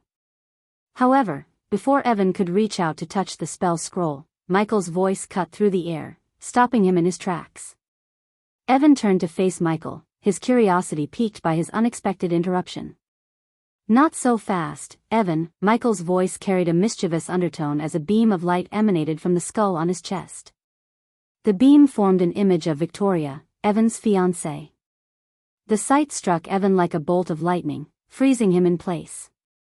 His eyes widened with shock as he beheld the distressing scene before him. Victoria, bound to a chair, bore the marks of a fierce struggle. Her golden hair was disheveled, and her once pristine white armor was stained with blood. Bruises marred her delicate features, a testament to the battle she had endured. Behind her lay the lifeless bodies of several guards, their broken forms strewn across the marble floor. Evan's heart raced with a mix of fear, anger, and concern for his beloved. The image etched into his mind, driving him to a moment of agonizing indecision. His desire to obtain the seed of darkness clashed with his overwhelming need to protect Victoria. As the gravity of the situation sank in, a tense silence enveloped the ocean depths, the weight of their choices hanging heavy in the water. Evan's anguished cry reverberated through the water as he locked eyes with his gagged and restrained fiancée, Victoria. The sight of her, bound and helpless, fueled his rage, causing him to lash out impulsively at Michael, seeking vengeance. "What have you done?" Evan's voice echoed with a mix of desperation and fury, the ripples in the water mirroring his tumultuous emotions. But just as Evan lunged towards Michael, a woman's voice cut through the tense atmosphere, halting his advance.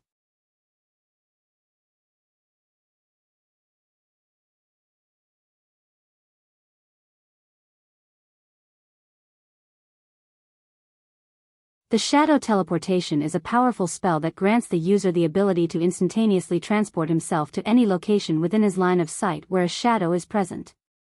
By harnessing the connection between shadows and travel, the host can seamlessly navigate through space, utilizing shadows as gateways to move from one point to another effortlessly. Curious about his newfound ability to absorb energy from artifacts, Michael reached out for the golden ropes that had bound him moments ago.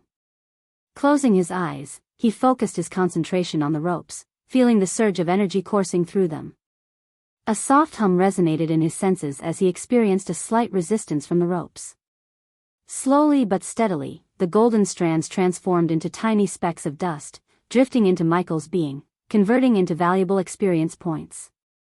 Absorbing legendary level ropes of halving, absorbing energy, converting the grace energy into experience points. Experience points converted 300,000. Experience points converted 700,000. Congratulations to host Michael for leveling up. The current stage is half celestial stage level 4, host, Michael cultivation level, half celestial level 4 godhood, fledgling god, have 3 seeds of darkness. Need 2 seeds for the upgrade to level 2 godhood, demigod, experience points. 1,000/12,000,000 badass points, 75 million skills and spells, Wind Blast, LVL 6 Ultimate Form Level 1 Eyes of Doom, LVL 5 Ultimate Form Level 1 Responsive Shield, LVL 8 Environment Scanning, LVL 8 I think you should take a look at Ignitia, LVL 8 Ultimate Form Level 1 Silenes, LVL 1 Meteor, LVL 1 Lightning Dash, LVL 6 Ultimate Form Level 1 Energy Devover, LVL 5 Soul Eater, LVL 5 Soul Stare, LVL 4 Death Range, LVL 3 Shadow Teleportation Eyes of Darkness, Normal, can sense the cultivation level of others' Eyes of Darkness, Lucifer, can sense the cultivation level of others, can see through illusions Cloud of Darkness, Lucifer, weak-willed enemies will lose their courage completely and surrender. Death Range will be 50% more powerful, and if activated in darkness, the host's cultivation level will be boosted 4 levels up regardless of the stage barrier. Wordless Spell Caster, Lucifer, in full Lucifer form, the host just has to think of the spell to cast it. Techniques, Swords of Destiny, 98% Mastery Ring of Fire, 96% Mastery Serpent Maga, 98% Mastery Occupation, the Guardian of Sunrise Sect the Dark Lord the God of Darkness Status, Healthy Goals, Control the World Grow the Order of Death Utility Function, Banker, LVL 5, Ratio, 1000 Gold Coins, 40 Badass Points, Runic Teleportation X-Ray Vision, also integrated with Eyes of Darkness, Wealth, 25 million Gold Special Trait, 6-star Alchemist 5-star Blacksmith 5-star Inventor Subordinates, Gaia, Warrior. Loyalty Level 100%, Raylene, 5-star Chef, Loyalty Level 99%, Arya, Queen of Shadows, Assassin, Loyalty Level 92%, Adelia Wraith, Loyalty Level 94%, Maxine, Queen of Power.